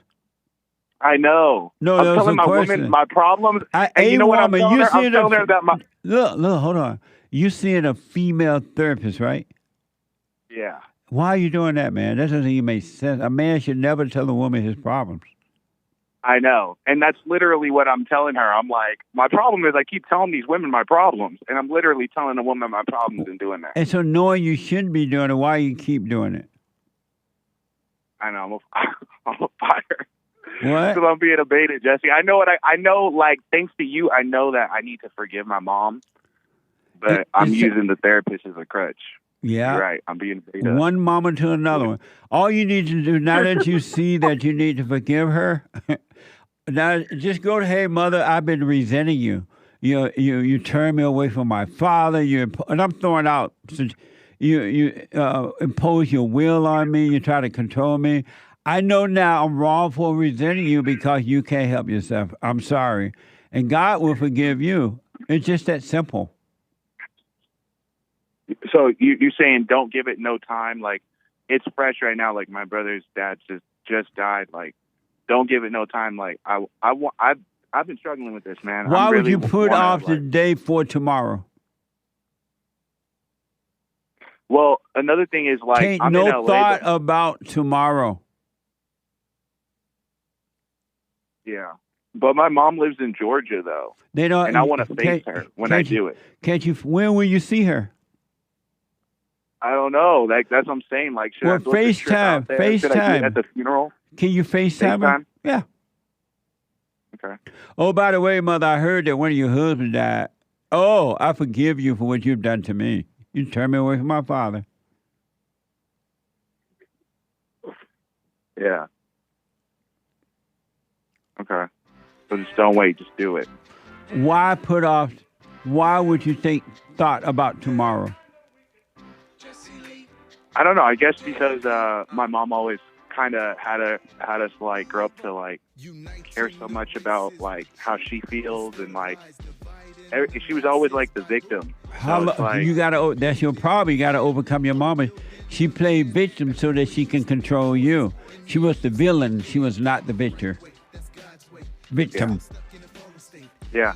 And I realize it because she's doing it with everybody around her. She does it with my brothers, even with my sister. And that's how she control you. Yeah. You got to stand up and face her, shaking in your boot, but you got to face her. And then stop telling a female therapist or anyone your problem like that, especially a woman. Yeah. And the money you're paying her with, send it to us. It's my insurance. It's Obama. Obama's paying her. It's a mess, Jesse. It's a mess. Let me know what happens when you face your mother, but face your mother as soon as you can. Do it. All right, Jesse. I appreciate you, brother. Thank you again for everything you do. Let me know how it goes. All right, buddy. Super chat. We don't have time, huh? Yeah, we do. Maybe. David, Cash App. Keep up God's work, brother. Keep opening eyes. Thank you, David, and thanks for your support, man. Nicola Boy Rumble Rant. Morning. When we are not focused on the Lord in silent prayer, what we see, what we hear, what we smell, what the mind thinks up, what the body feels, and what it wants becomes uncontrollable. Amazing. Thank you. And thank you, guys. I do believe that is all for now. Amazing. We got it. Yeah. Thank you all. I'm out of time. Get on the straight and narrow. You won't regret it if you stay there. You got to take this journey by yourself and stay. Endure, endure, endure. If it's a lifetime, your life is worth it. All right? Forgive your mothers, every human being. Forgive your fathers, every human being. And God will forgive you, change your heart, and everything else will make sense. All right? Do the silent prayer. Rebuildingaman.com/prayer. Rebuildingaman.com/prayer. Who's on one there? Isaiah out of Wisconsin. Jaden, the first time call out of California. Somebody just dropped. Gone. I am out of time. I'll be back tomorrow. Manhood tomorrow. Have a good day, folks. And thank you all for your support. I absolutely appreciate it. Check out Punchie, PUNCHIE TV.com. PunchieTV.com. Have a good day. Punchie.tv. Punchie.tv. Punchie.tv. Not Punchie.tv. .tv. Thank you all. Take care.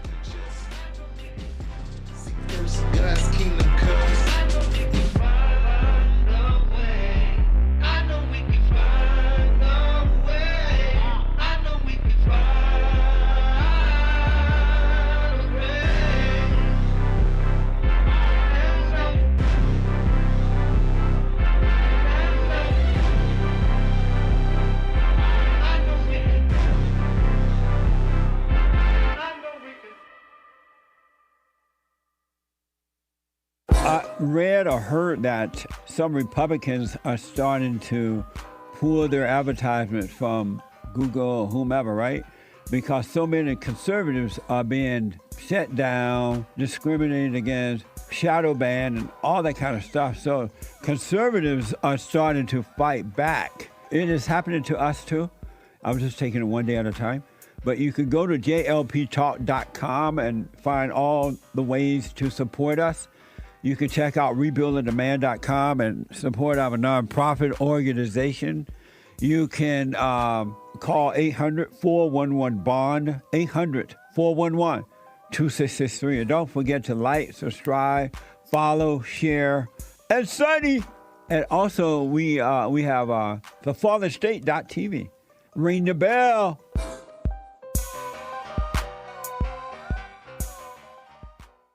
I have books that are amazing.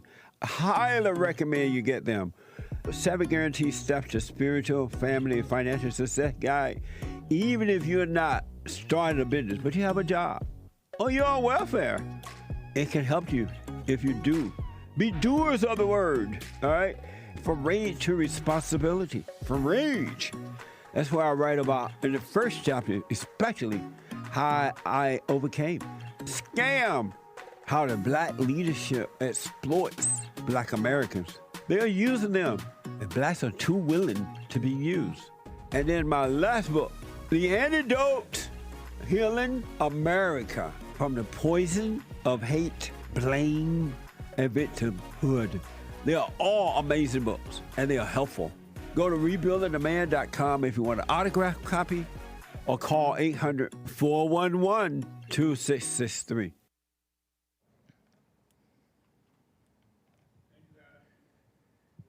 Thank